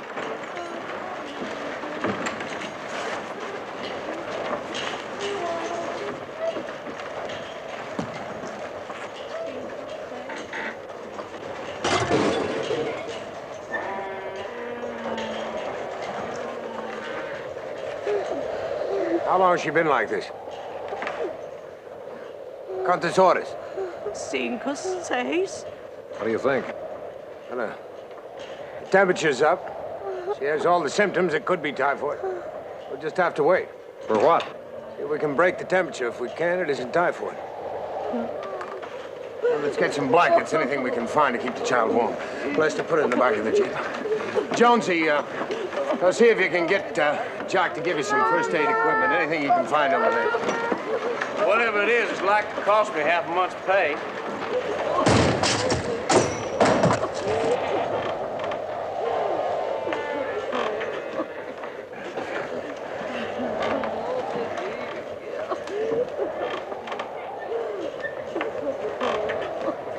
Right? About me telling the police where you were. They claimed I might have to go to jail for a whole year. I wouldn't mind for myself, but Naomi and Kate, well, you know.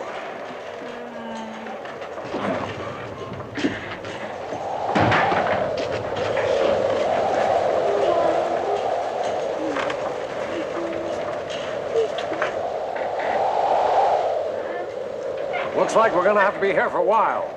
So we better do some work on this place. Make it as sturdy as we can. The lieutenant's right. Got to do something to keep this place together. You heard, Mike. Let's get to it.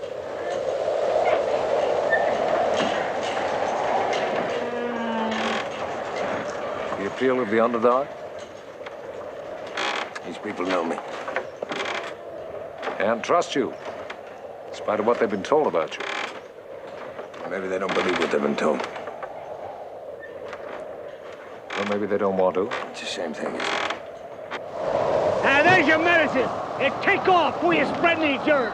You know, one day when you ain't got that rifle, I'm gonna come back and whoop your head for you, Jack.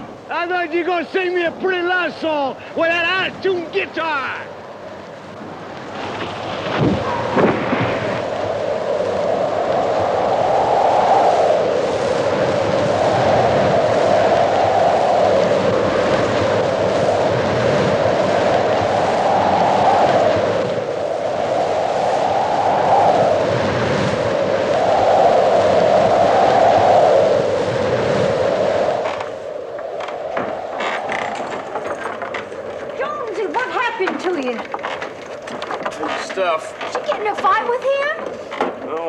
To as well as not. Let me see that. I just happened to get my head in the way of a piece of flying tree. Anything there you can use? The aspirin might help break the fever. I'm sorry, Ida Catherine. I ain't no hero. Well, I guess from the look of things, you won't be going anywhere for a little while. Give me some water, Kate. Well, I got some in the canteen. Thank you. Just remember, I still have a gun.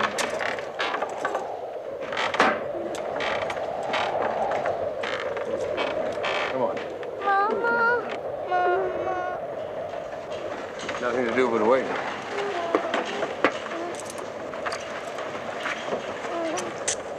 How come you married a man who can't do nothing right for nobody? Get some sleep, Kate.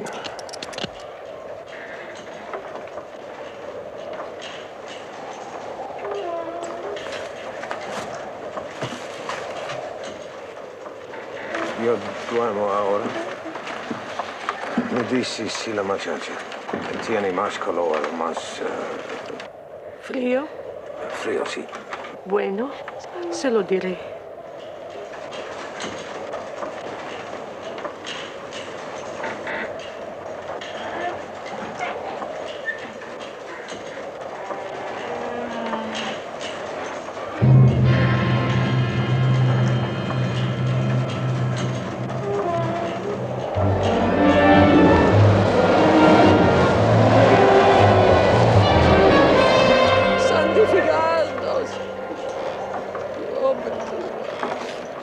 Padre nuestro que está en cielo, santificado sea tu nombre.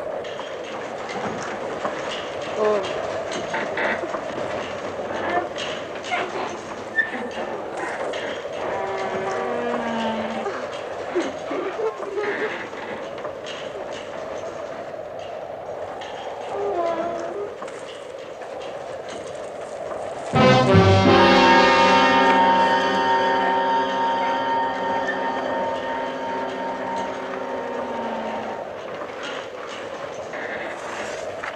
You have no idea who it was.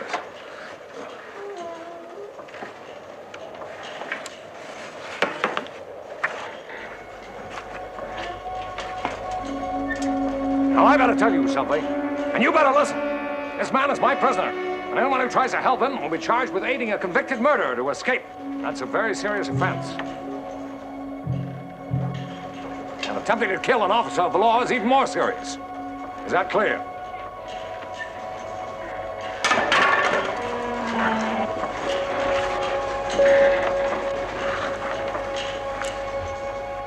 I'd better check the girl.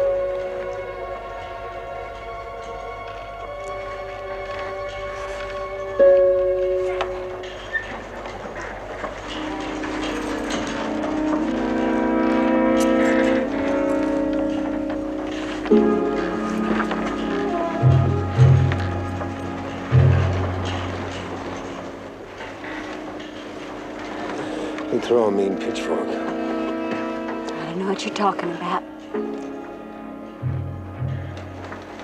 What do you expect me to do? And it's gonna take you to the electric chair. Besides, it's not as though I was trying to kill him or anything. I just figured that maybe if he couldn't walk for a little while, you could get away. Kate, promise me you won't try again. But he's trying. Promise me, Kate. All right, I promise. And what about the others?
I suppose I should thank you. No bother.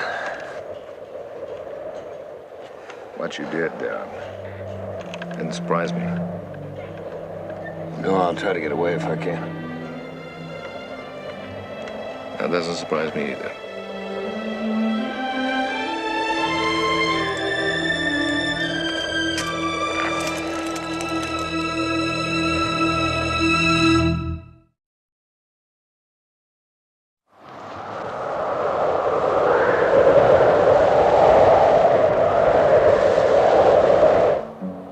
At the outlaw's heels, the sheriff rode with a gun strapped to his side.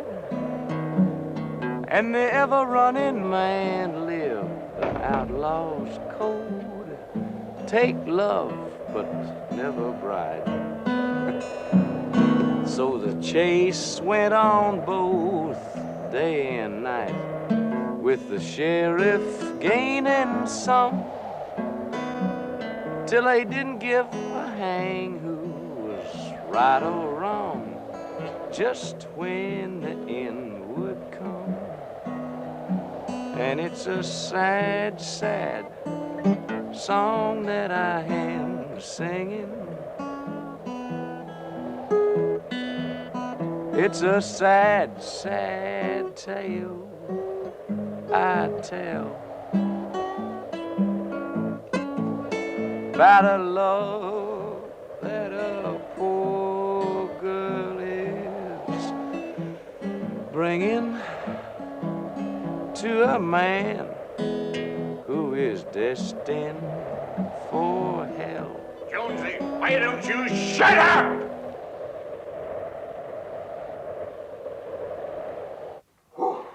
All right, Harry, I'll check with you later. Out. Larry, we got him all over at the Bracken Ranch. I guess he'll be okay there. Well, say, what about the lieutenant from Indiana? He hasn't showed up here yet. Well, he must have holed up till it's over. You think they're still out at the Crawford place? Well, won't know that until they get the phone lines in. Guess we better figure it that way. Be hours before we can get a car out to them. Oh, they're safe there as any place tonight. That's not saying much.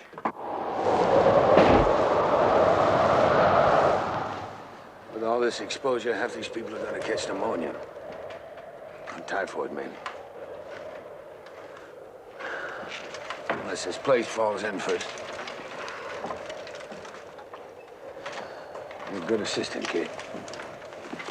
I'm just good with you. Mike, after the storm's over, what are you gonna do about him?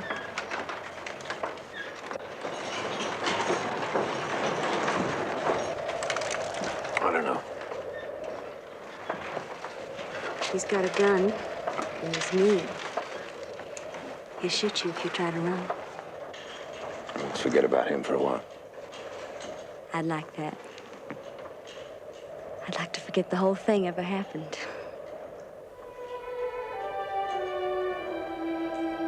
I can see you now, sitting in your office, driving your big car,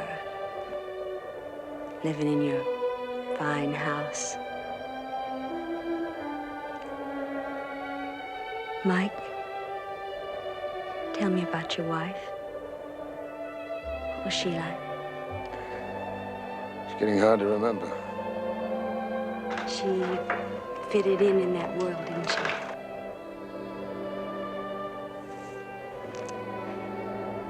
I can remember when I was little, we would drive through the nice neighborhoods, and I'd watch the other kids playing out in front of their houses. Mom used to tell me that envy was a deadly sin. Still, there was nothing, just nothing I could do to take away that feeling I had inside of me. It looks like I haven't licked it yet. Señor Doctor?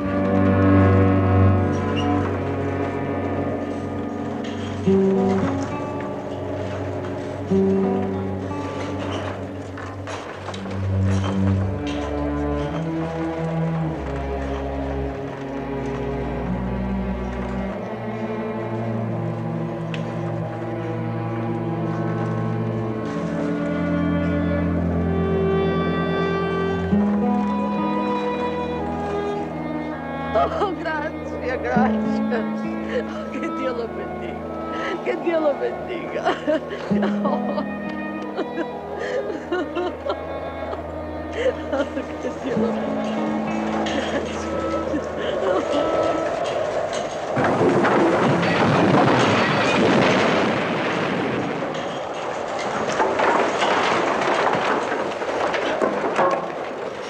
Watch out for up above now. Look what happened to the police. Now stay back.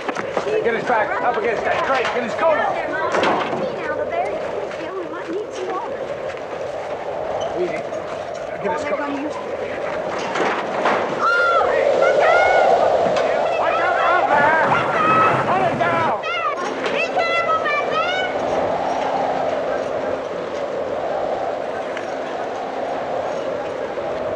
Give me a stick and a piece of cloth. Now hurry up. Somebody give me a stick and a piece of cloth.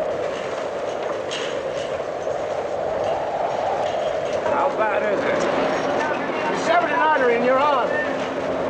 Leg will give you some pain, but not as bad. That's it. Thank you.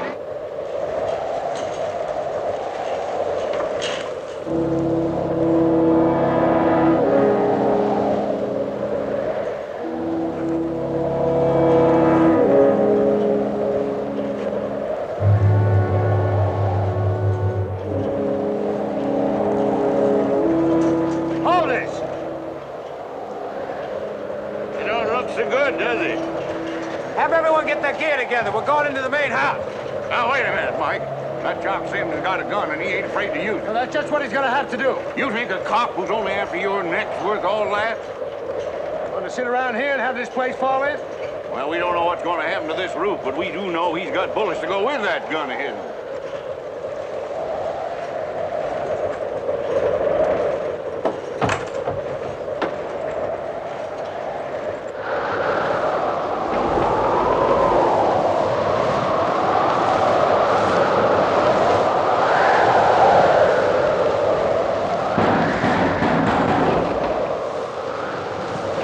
All right, get back where you belong. All of us in the barn, we're coming in. Get back where you belong. The girl didn't have typhoid, it was just the flu. That's what you said.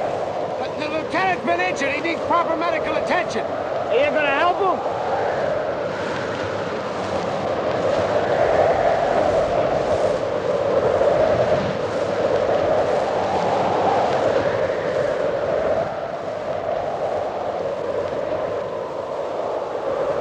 We're coming in.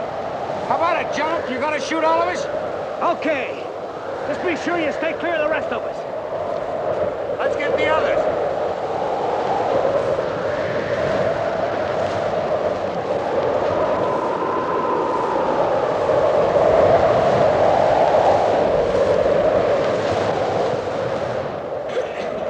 All right, you people, move to the back. Don't get too close. Get out. That's it. Hey, tear out some more cloth.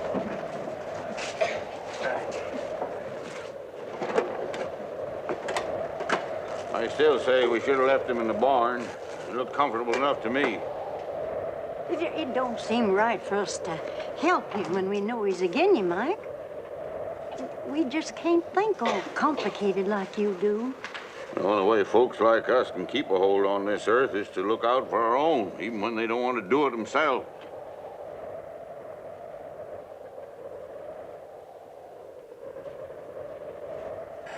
You're building up quite a case. Selfless, devoted doctor saves the life of his persecutor. They must be impressed.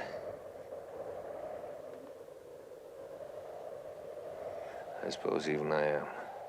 But that doesn't change anything. No. That doesn't change anything.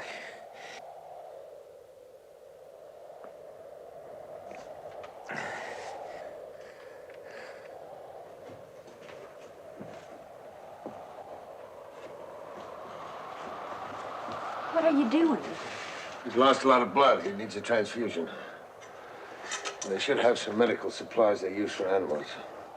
You got to do all this? It scares me. Would you boil me some water, Kim? Mike, I know when you leave here that I can't go with you. But it'll mean something to me to know that you're alive somewhere.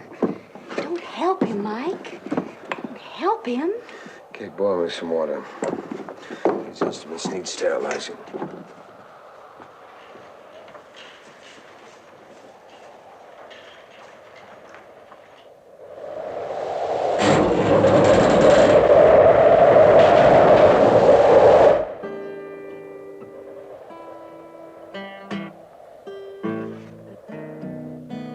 Now the outlaw faces the sheriff's gun. On this night, one man will die. But no matter who it is, sees the morning sun. The girl is sure to cry. This man needs a blood transfusion. His blood type is B. If you look on your health certificate cards, you'll find your type.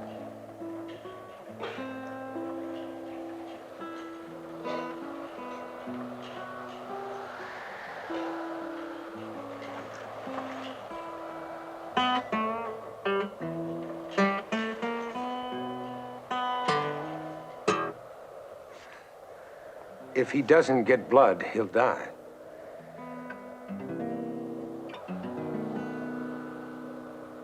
And it's a sad, sad song that I am singing.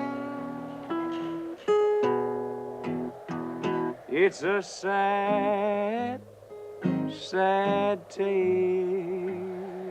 I tell about a death that a sheriff is bringing to a man who is destined for hell.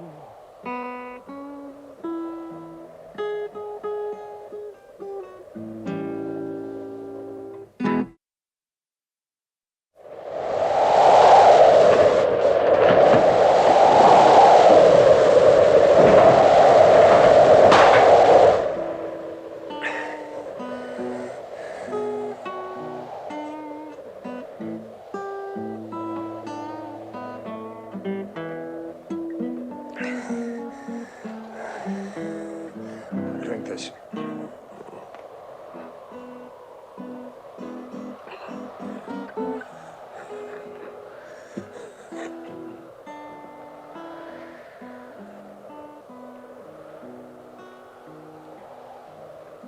I'll ask you once more. This...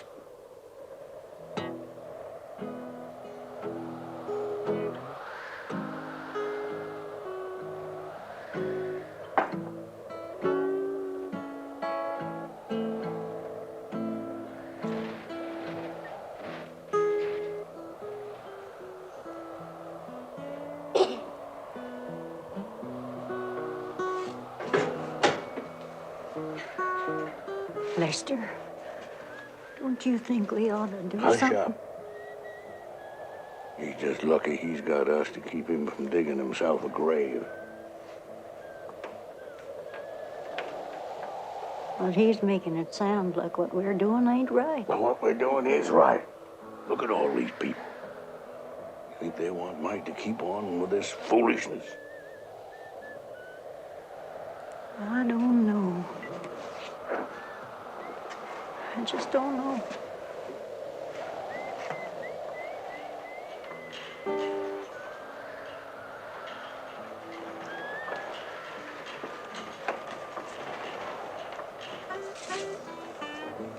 Mike, I want to try one more time. Because I really want to understand you. I really do. If that man lives, he'll see you killed. Now, why are you trying so hard to save his life? For a doctor, every life is worth saving. Guess I'm just too stupid to understand it. No, you're not, kid.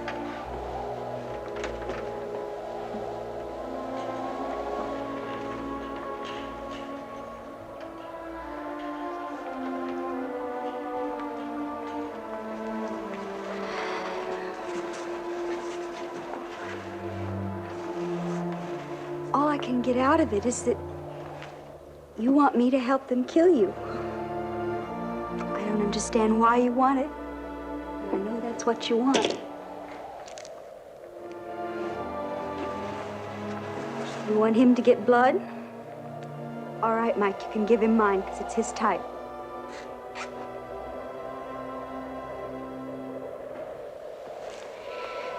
It's all right, Mike. You can give him all of it if you want to. Ida Catherine, what did you... Now the outlaw faces the sheriff's gun. On this night, one man will die. And no matter who it is, sees the morning sun. The girl is sure to cry. And the outlaw lives like a running man, with the next hill in his eye. And there'll always be a sheriff with a gun in hand, and a girl who'll surely cry. Well, we still can't get through to the Crawford farm, but I figured if you had some lines up, it must be pretty well over, right? Yeah. Yeah, okay. Yeah, thanks. Road's clear. Let's go. Crawford plate? Well, it figures he's still there. Could be in a ditch someplace by now. Well, we'll check those, too. Come on.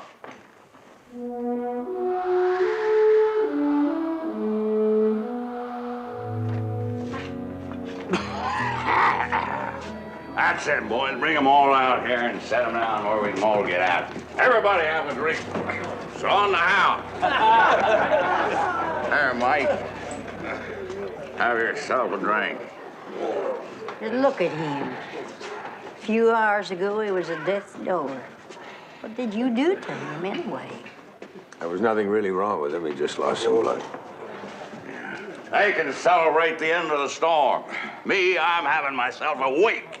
No friend of mine ever goes without I give him a wake. Yeah, not gonna be any wake, Lester. Oh, no? Well, then you better pull out and quick. Because now that storm's over and that road's open, they'll come looking for him and you. I'll go. Just want to check him for something. Yeah. Something wrong with his insides? I'll tell you what's wrong. They're rotting away from all that meanness.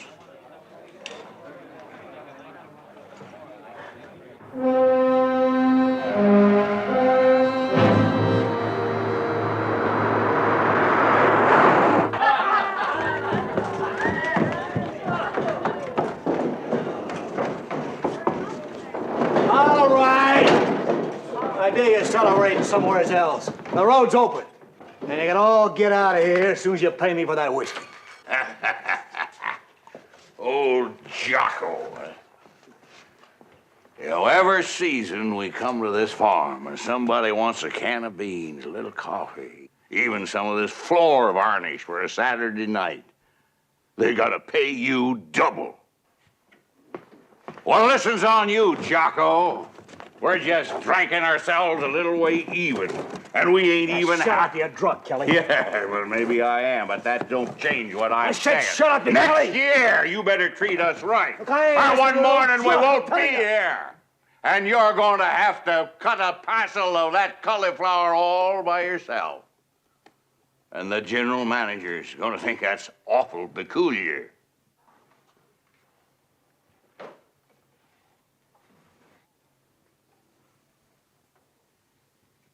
Get out.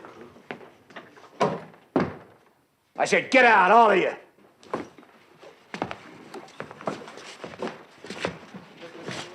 We'll put a fresh bandage on your arm. Get some clean water from the well. I'll go with you. We're not up to a long walk yet.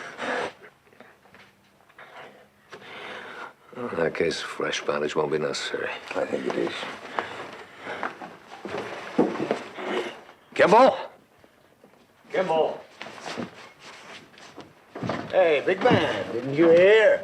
A lieutenant's calling you.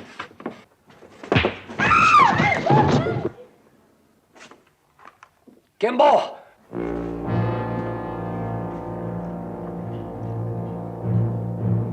I'm gonna have to shoot. You don't have to do anything.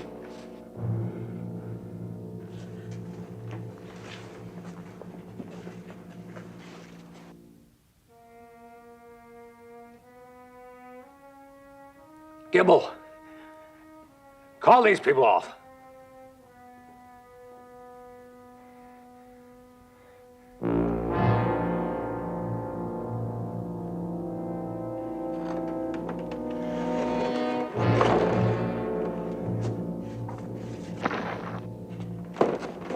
Mike!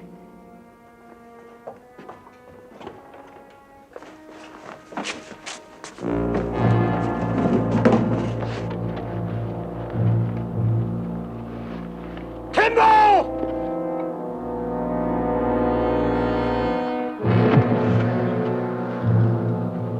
Kimball!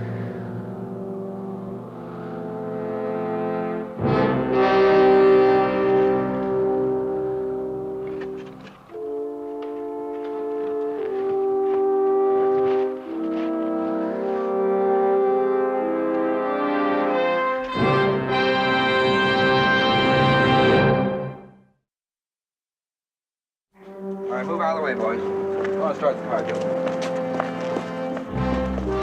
Easy does it. I'll be all right now. Thank you. I guess there's no point in bringing charges against them. Yes, sir, we could. Seemed to have been quite a few of them. Yeah, if there'd been fewer, I might have gotten in. You want to prefer charges? I'd have to stay here for the trials. Afraid so, sir.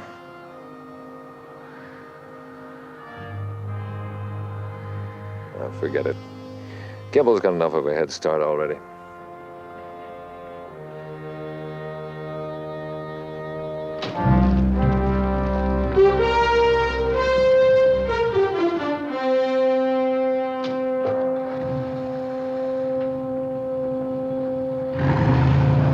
I don't understand why Mike went to the trouble of saving that batch of meanness. Even a life like that is worth saving, Ma. That sounds like some of that foolishness Mike was talking. I know it.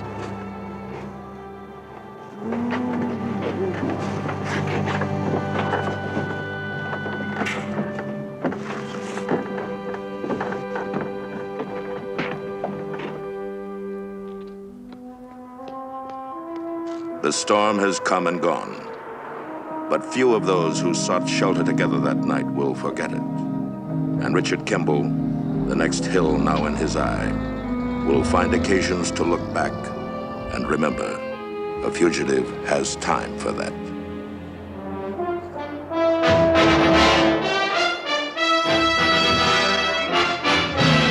Death House freed him to hide in lonely desperation, to change his identity, to toil at many jobs.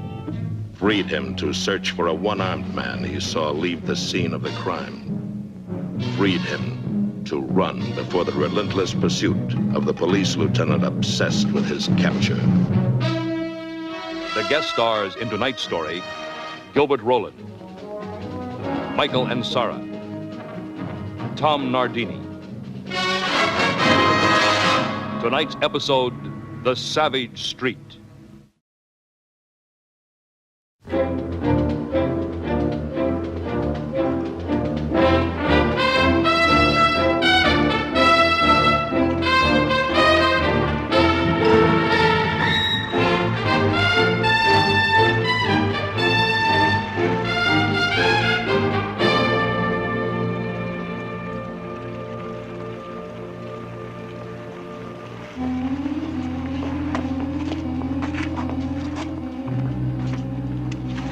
Hi there, Chico. Hey, would you believe that this is customs inspection? We've got to know what's in the box. In the, luggage, stupid. Maybe Chico doesn't speak English. And you guys habla español? I'm a little rusty, yeah.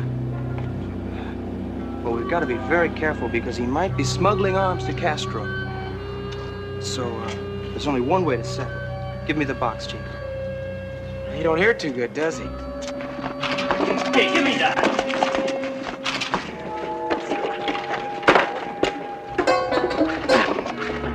Little out of tune. Play us a tune, Cotton. Come on. Play us a little tune. Oh, that's lovely. Beautiful instrument. Nice. You got it?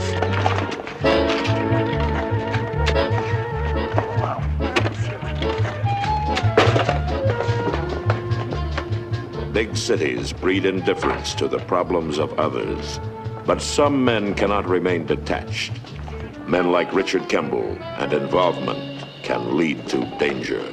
Come on, Frank. Come. Okay, come on. Let's talk. Who invited you in? Well, there were only three of you. I thought maybe you could use some help. You're a riot. Oh, you just wanted to look at the fiddle. All right, come on, guys.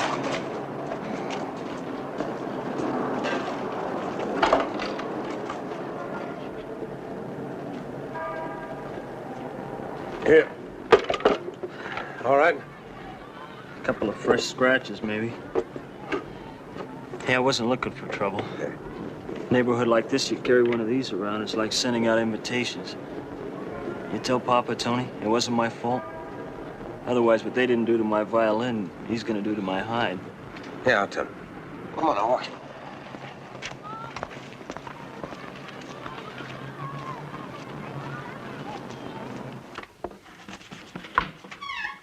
Hello, Tony. Hey, there.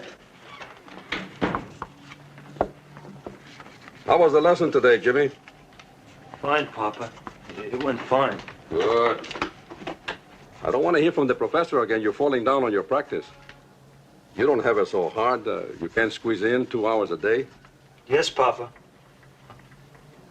Stay with it, son. Another year or so, who knows? Maybe your own recital. It's possible. You read the papers all the time about kids no older than my Jimmy.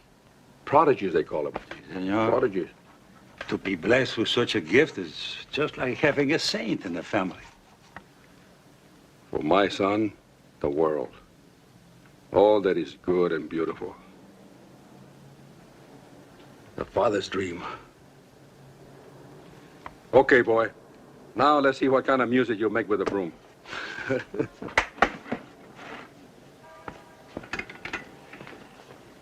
Hey, Tony. Mercedes wants you to stay for dinner. She's going to have chuletas de puerco. You like the moros and cristianos? Wait until you taste this.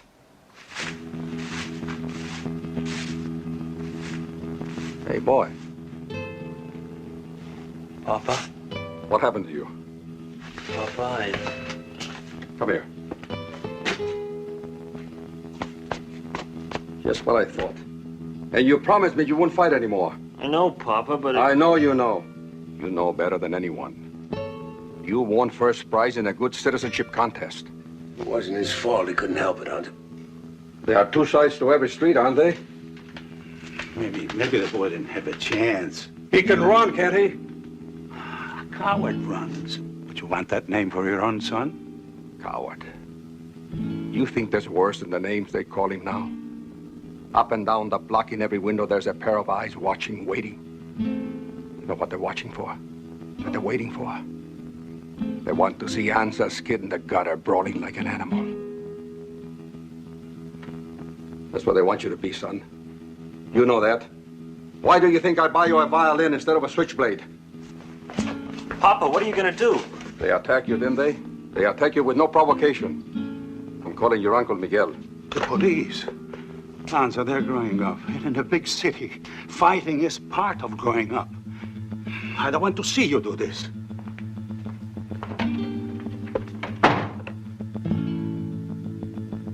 That street out there belongs to me. My family walks it, same as anyone. Proud as anyone. America. You were born here, Tony, and you take all this for granted. Don't. I know. I lived through it. I love this land. But the kids, they bother me. Today they steal hubcaps. Tomorrow they come with blood in their hands. A citizen not only has rights, he has obligations. If he ever forgets that, soon he's got nothing.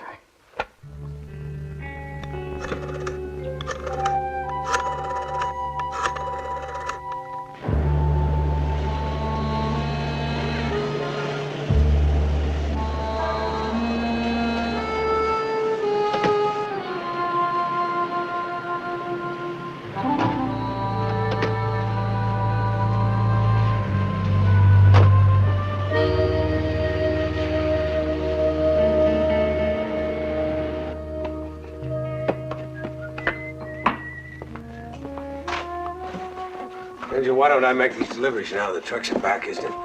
Save the trip for later. I got a whole batch of panatellas to finish. You take the molds off the press and box the Coronas. Besides, I think Miguel might want to ask you some questions. Hi, Jimmy.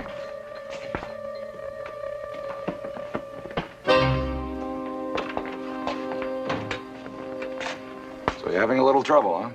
Not a little trouble. I told you on the phone. They could have hurt him badly.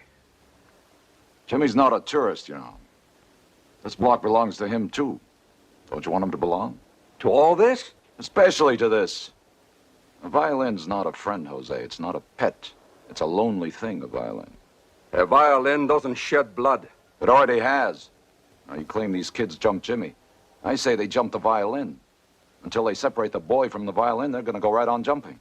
That's why you're here, to stop them. Now, you got to let Jimmy take his lumps. Let him do the separating, boy from violin. Once they accept him, they'll accept the difference. He should stand and fight all the time. Is that it? Of course I'm saying fight. For self-respect, for acceptance. His, theirs, win, lose, draw, it doesn't matter. Just so long as he's acknowledged. By street punks, hoodlums, delinquents. Jose, stop kidding yourself. There's an animal in everybody. Even here in America, we each have one foot in the jungle. A policeman's outlook. Benton, I want to swear out a citizen's complaint. You heard me. A citizen's complaint. You're not going to oblige me? Mike. My mother raised 2 sons. One an idiot. Is there any doubt which is which? Now, Jimmy's word is not enough. You're going to need a witness. My guess is you won't find one in this neighborhood. Tony, come here.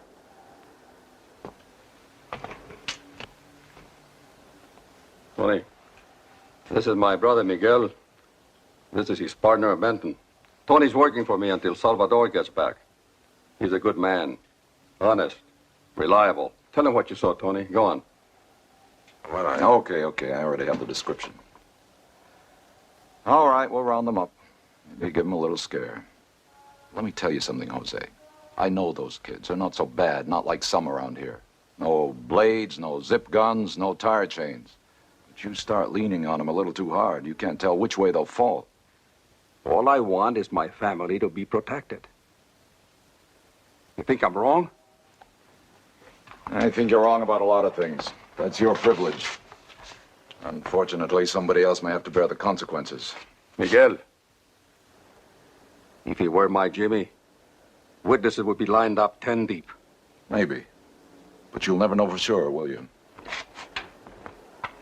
Foster High School. I thought I recognized you.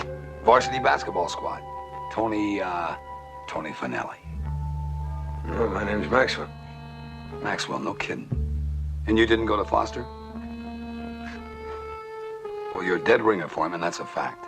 Well, I guess I got one of those faces that everyone finds familiar. Sorry. Thought I'd run into an old friend. Anza, Jimmy.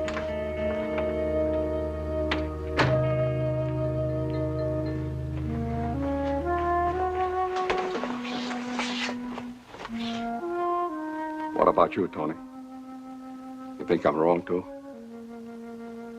I don't know. I think you do what you have to do, that's all. Yeah. For me, the cane fields, tobacco plantation, now this. I make cigars. It's as far as I can go. I know it. I accept it. But for my boy, for my son, I want people, even royalty, to bow their heads.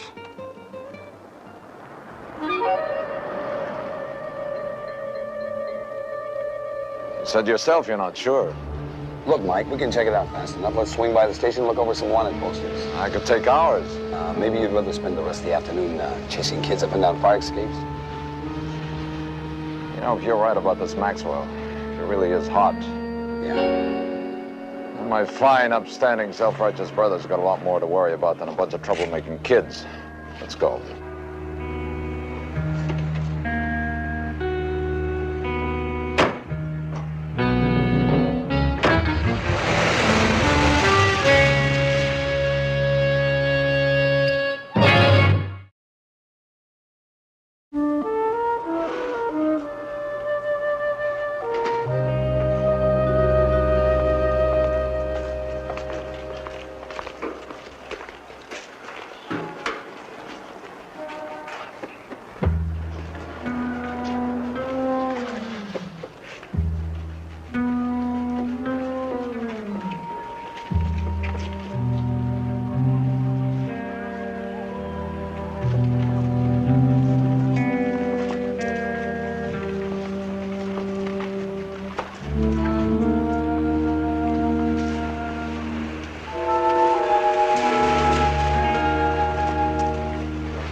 I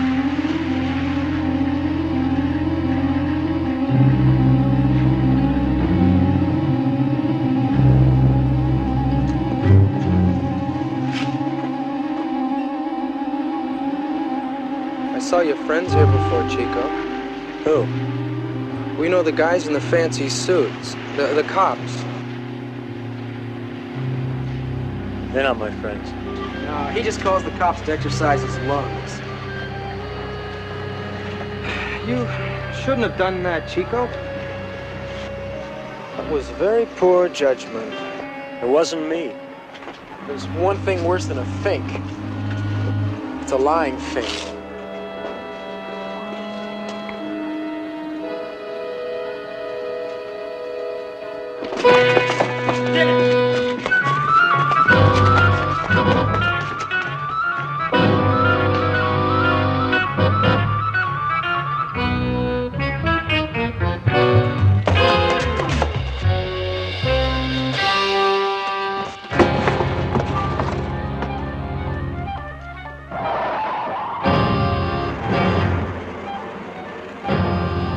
Ollie!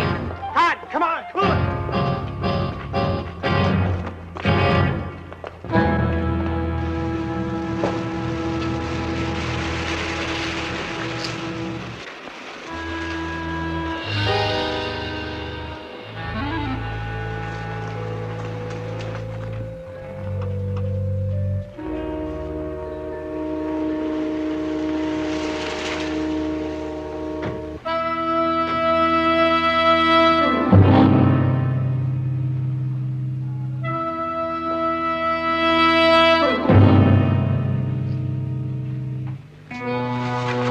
Tony, get the Coronas out of the... What's the matter? He's a wanted killer, that's all. Stop or shoot! Mike, you hit it.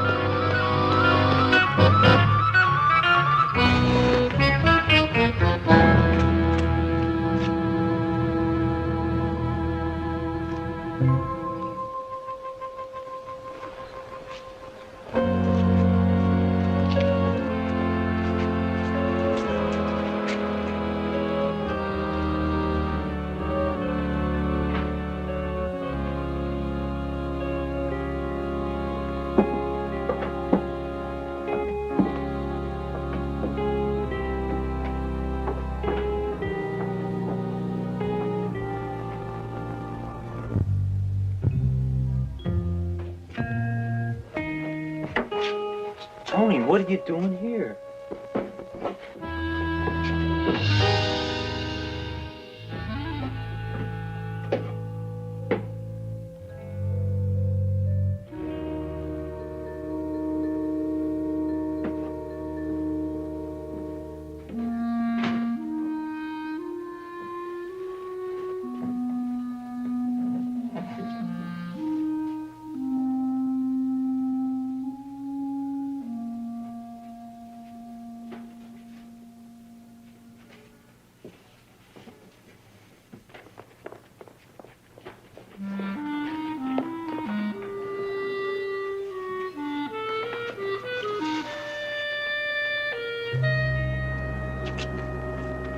About the kid.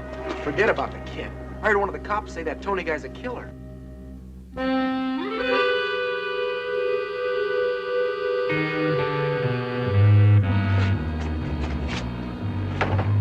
Harv?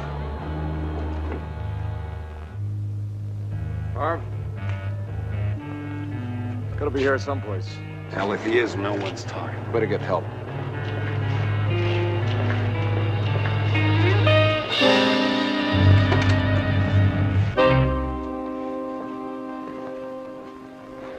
Then it is you they're after, huh? How come? Why'd they say you were a killer?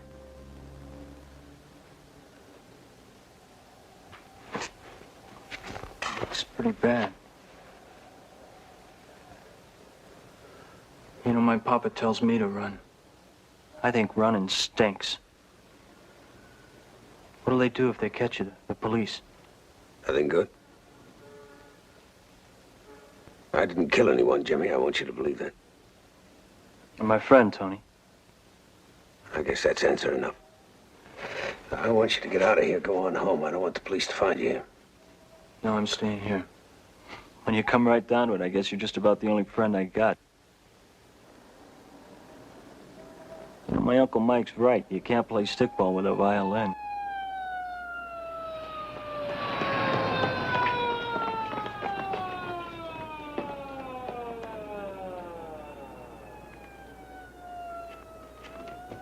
You can't go outside, they'll grab you right away. The basement's no good either.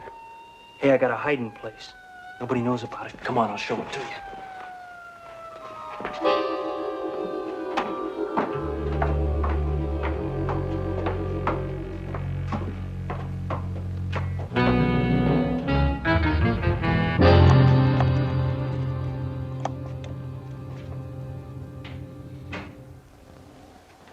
Mercedes, put away the company china.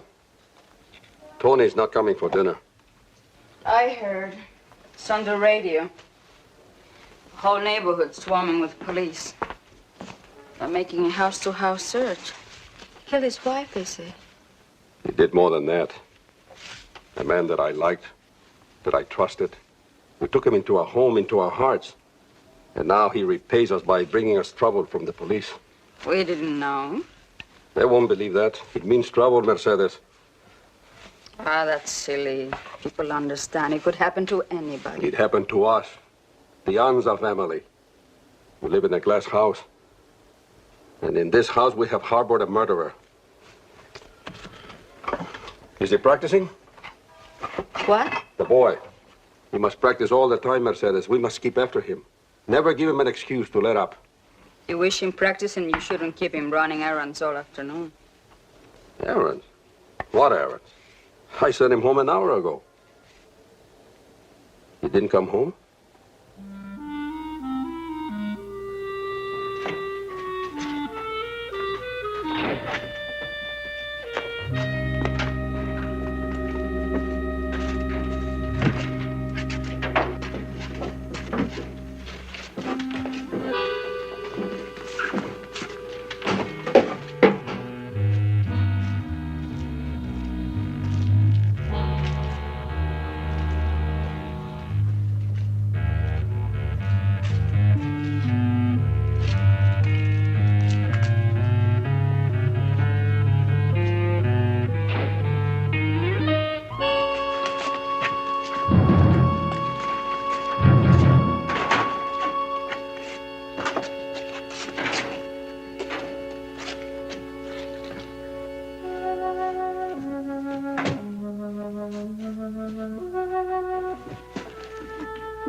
I've had this place for a couple of years.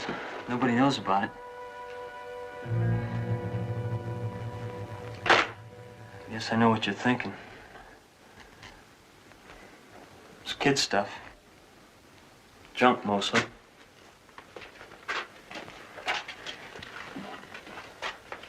Papa threw it all out when he bought me the violin. I fished it out of the trash, the stuff that wasn't busted. Why? I don't know.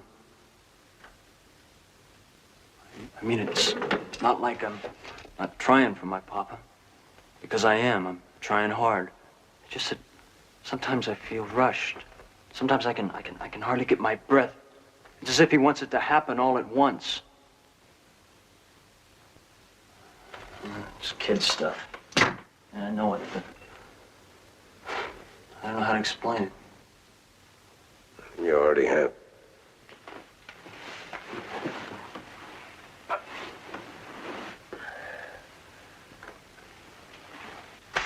Oh, no. What's the matter? The violin, I forgot it. Where? Well, it's in the basement. Papa will kill me if anything happens to it. He gets so mad all the time.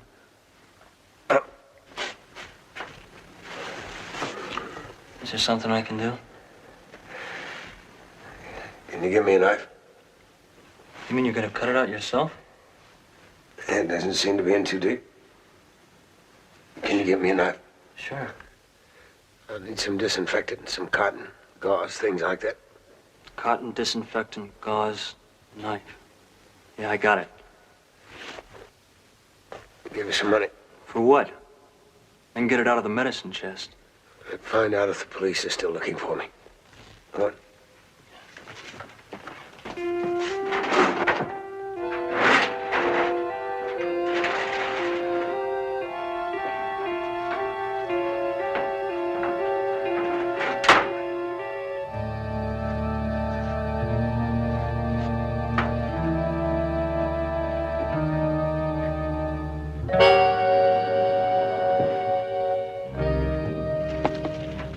Tony, it's like New Year's down there. The whole street's barricaded. Everybody's standing around watching. A lot of people? Yeah. There's a mess of squad cars on both corners. They really got them stirred up. Looks like you're gonna be stuck in there for a long time. All right, you be careful. Don't do anything to call attention to yourself. Don't worry. I'll be careful.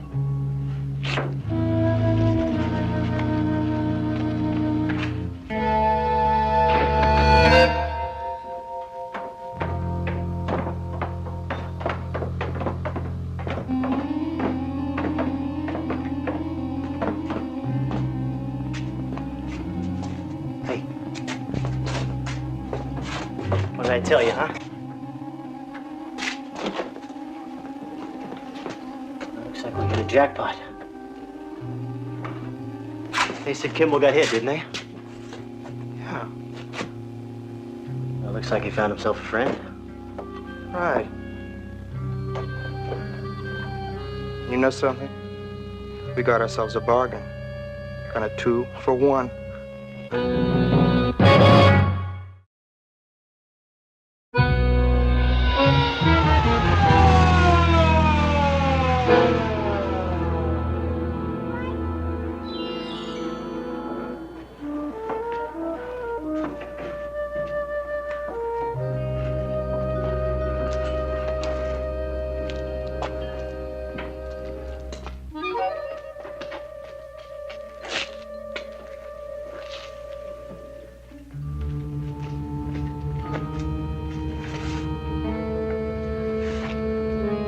Let's go.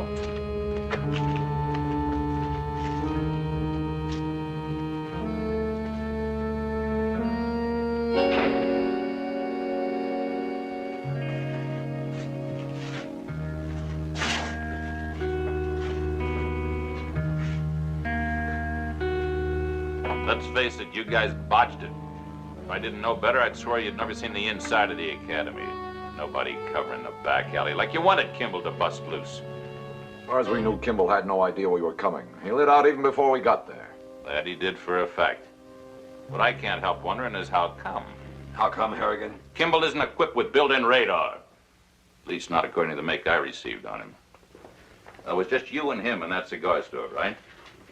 And a customer.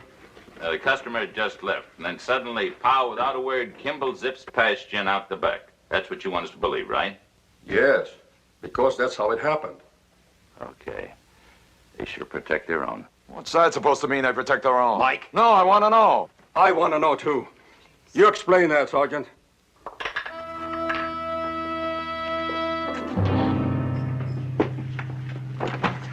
Jimmy! Where have you been? Your father and I have been... You thought it was Richard Kimball. Sorry to disappoint you, Sergeant.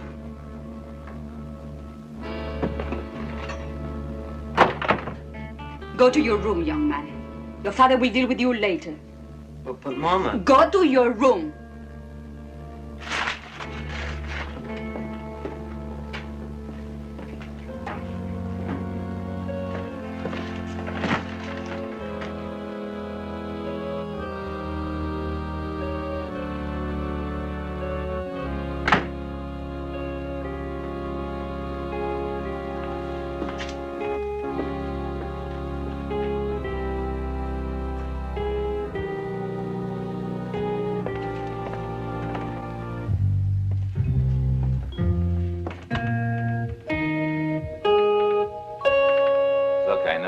Through your mind. I can even sympathize with it.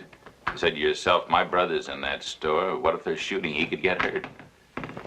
You committed a cop's cardinal sin, Anza. You let personal feelings get between you and your badge. That's not true. He got away, didn't he? Uniforms all over the street and still he got away. I told you. You told me, he told me, everybody told me. Well, I still don't buy it. You're saying I deliberately blew it in order to give Kimball time to make a break? Well, I'm saying it could sure look that way. You want to make that charge official against me or my brother? There's a phone. No? Then get your mouth out of here, Sergeant. Otherwise, I'll put my fist right through it. People were feeding me knuckles before I kicked the lollipop habit. I ain't got a tooth in my head I can call my own. Well, I'm not saying that your proposition is without merit. But if it's all the same to you, I'll take a rain check. Okay? I'll bet my pension that Kimball couldn't have wriggled through our cordon. So he's still in the neighborhood. And he's wounded. So it looks very much like somebody's got to be helping him. Think about that one, folks. Well, when he's caught, we'll have all the answers, won't we?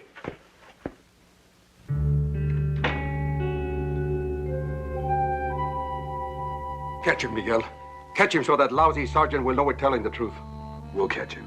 Miguel, if what he says is true, that somebody's helping this Kimball, what will they do to him? He'd be in a lot of trouble. Helping a wanted murderer to escape. That's enough trouble for any man. Right, Harv? It'll mean one good Samaritan on his way to prison. Well, neither of you knows anything you're not telling us. You think we are hiding this murderer under the bed? But why don't you look and see? Go on, take a look. Calm down. Nobody's accusing you of anything. Or do you want to take me down to your police station and play the big policeman with me? Okay, forget it. Come on, Harv. We're not earning a pay hanging around here. How do you stand him? He likes my cooking.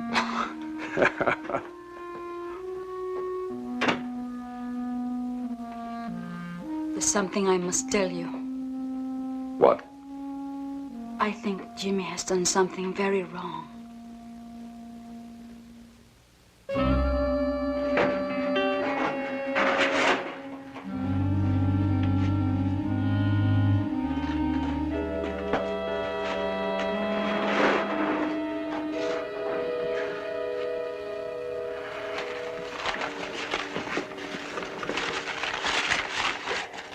Have any trouble?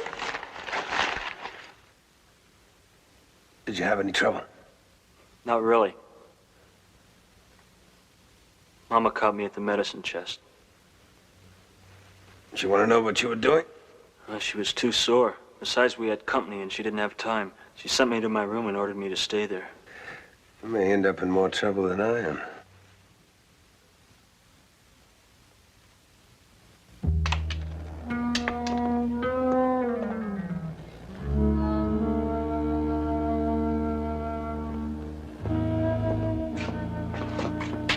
Hey, man, what are we gonna do, huh? We're gonna sit here all day or what? Will you relax? He'll be back. Supposing he ditched it here on purpose. What's the difference? He'll still be back. If you're wrong? What if I'm wrong? Nothing. It's just a waste of time, that's all. Look, if you've got something better to do, Cotton, you go do it. But just remember, I'm trying to even this score up for all of us. Staying. All right.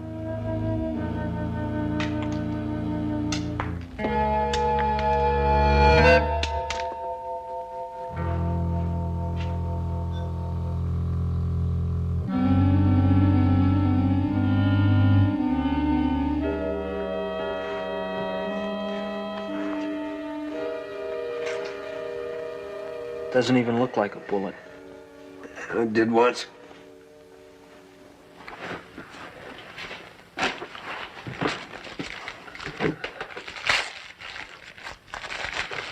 Gonna be okay? I think so. I tried to get you some food, but I didn't have a chance. Is you violent? No, not yet. Somebody might steal it. Let him. It'll serve him right.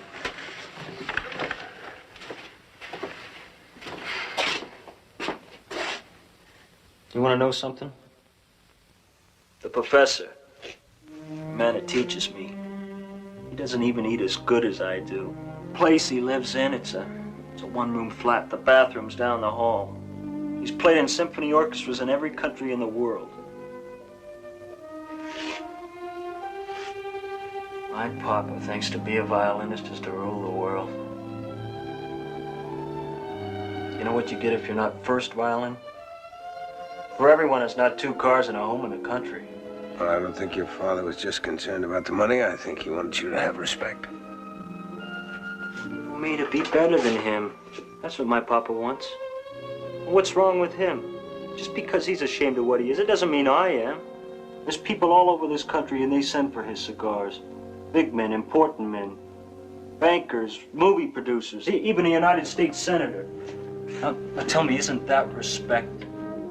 He's a #1 cigar maker, my papa. And what am I? A #1 musician? I don't know if I ever will be.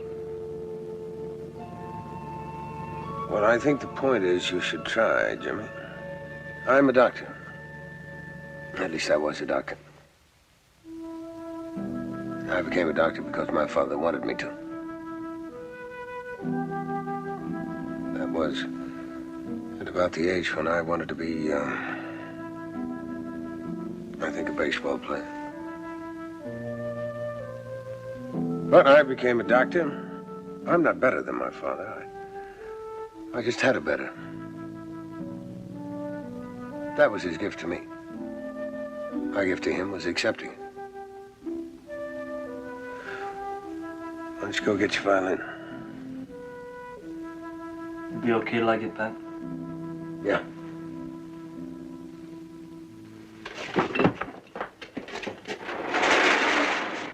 Jose, answer me. What are you going to do now? 5 years ago, I bought this for protection. Protection in case you or I or our home was threatened. Now it is threatened. But where will you go? For what purpose? I'm going to find him.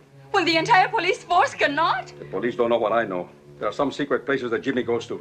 He doesn't know that I'm aware of this. Now it's too late for secret places. But the gun, Jose, why the gun? If I capture this man, no one can say we helped the murderer. And if he has hurt my boy, I'll kill him. No, Jose, please, I beg you. Jose!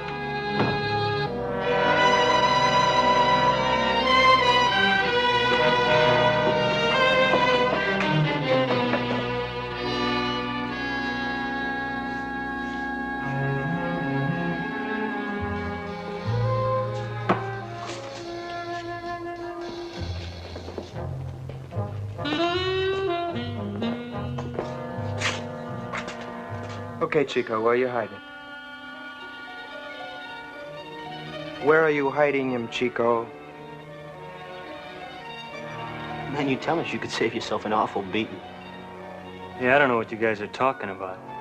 But you might as well just start your beating. Chico, do you really want to take us all on? One at a time.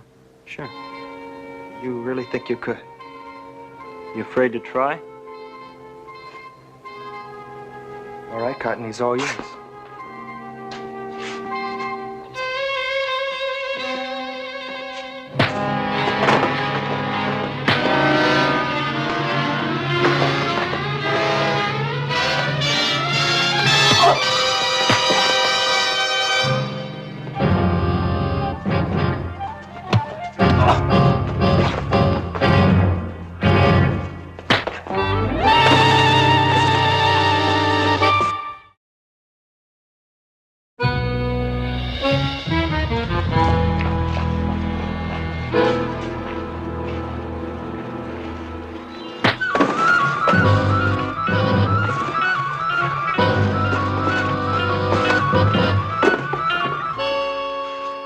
Okay, I'm up now. No, wait.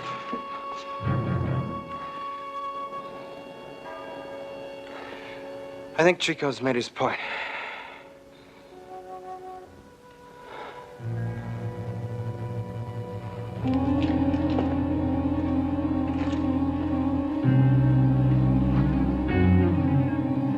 Jimmy.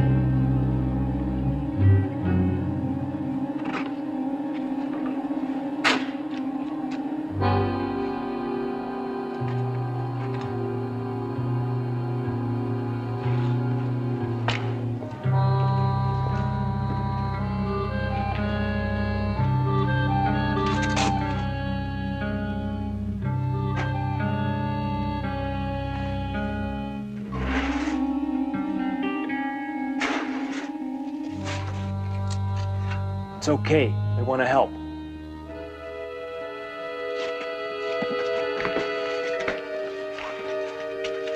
Last man, close it up. Yeah, this is some place you got here.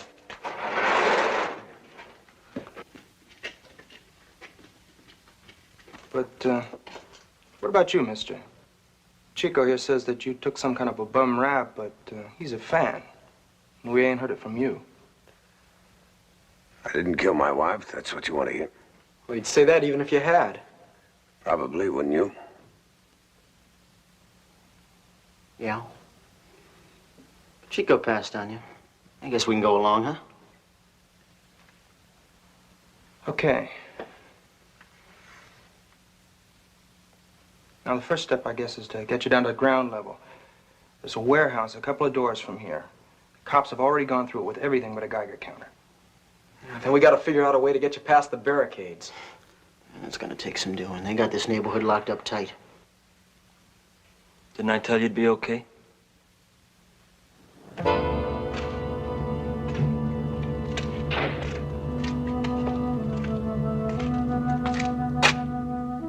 Hey, someone's coming. Jimmy, I know you're in there. It's Papa. Richard Kimball, if you're holding my son against his will, I swear I'll kill you.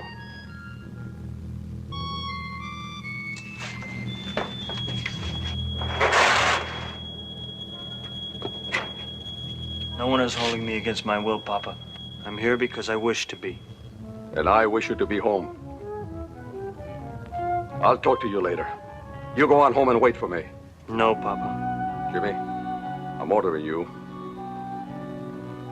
You will not defy your father.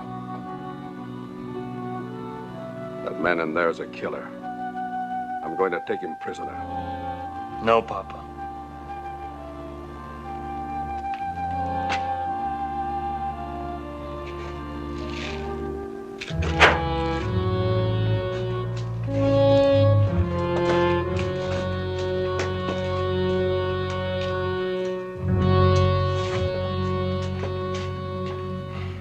Gonna have to wade through us all, Mr. Hansa. Who are you?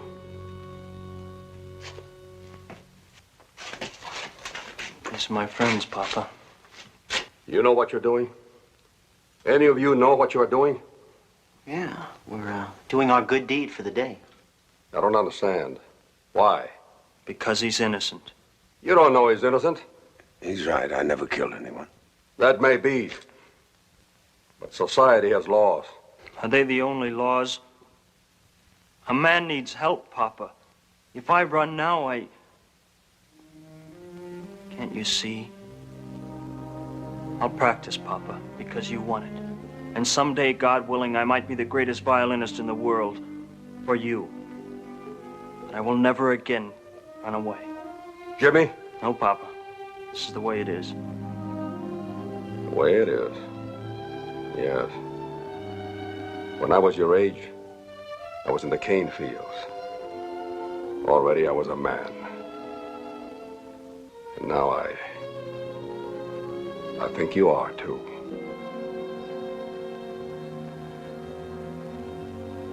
You're going to say that I helped you to escape. Well, let him talk.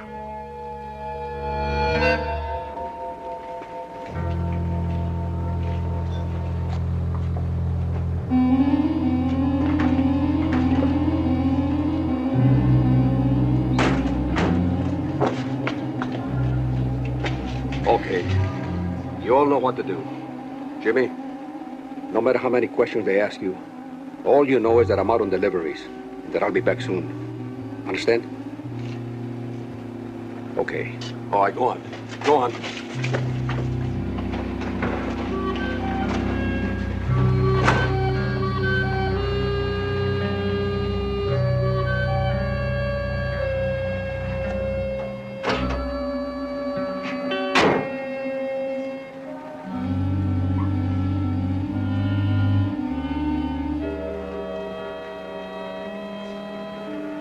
You never told me your religion. You got one. Now's the time to get in touch.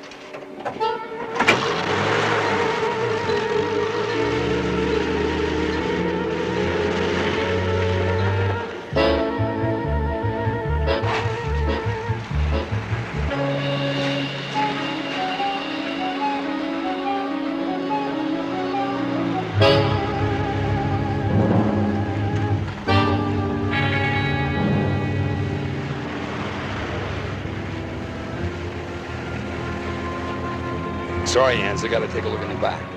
Is it open? No, it's locked. Better open it.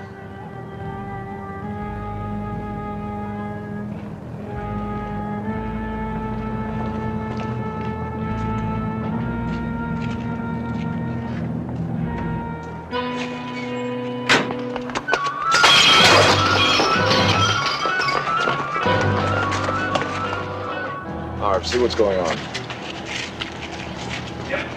That looks like my shop. Aren't you going to help? You better open the truck.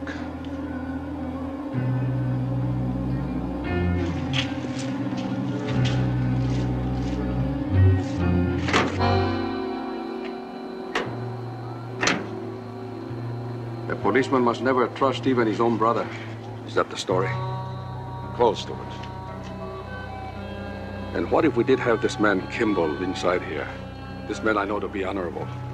This man I believe to be innocent. What would you do? You would have to put us in prison. I don't know. At least about Jimmy, I don't. Maybe reform school for him, huh? Take away his school, his music.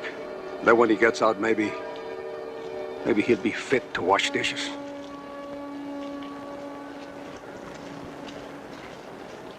Open the door.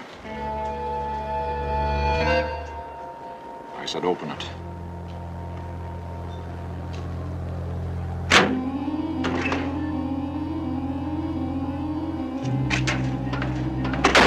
Okay, move out. Thanks. I said move out, I got work to do.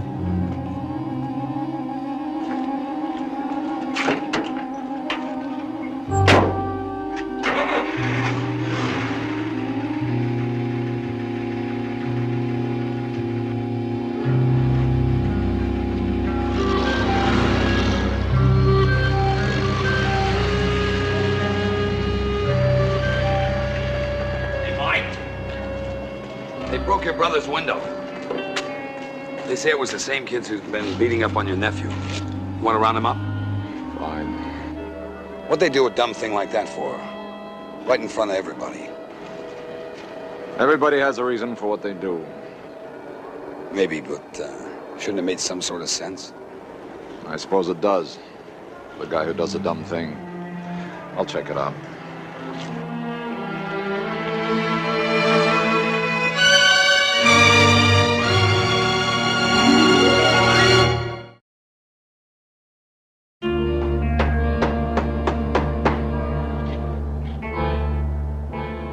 Harrigan said you don't even want to press charges against those kids. As you say, they're just kids. Boys letting off a little steam. You were a boy once, I remember. Yeah, and I remember what you said before. Oh, I talk a lot. Can't help it. It's a chronic condition. So's Harrigan's temper. You should have heard him. He practically accused me of smuggling Kimball out in a squad car. Does he suspect? There's nothing to suspect. Kimball got away, that's all. Isn't that right?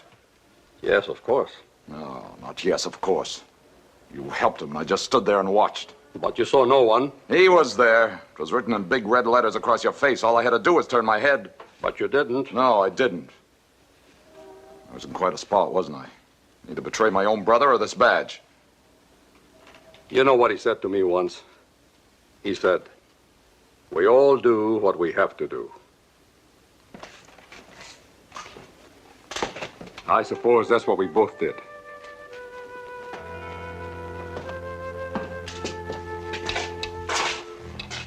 What we all did. A fugitive lives with many emotions: hope, gratitude, loneliness. But among the emotions, one stands out: fear. And every day it's embedded a little deeper, each step taken a little faster, as the contest continues to take its toll.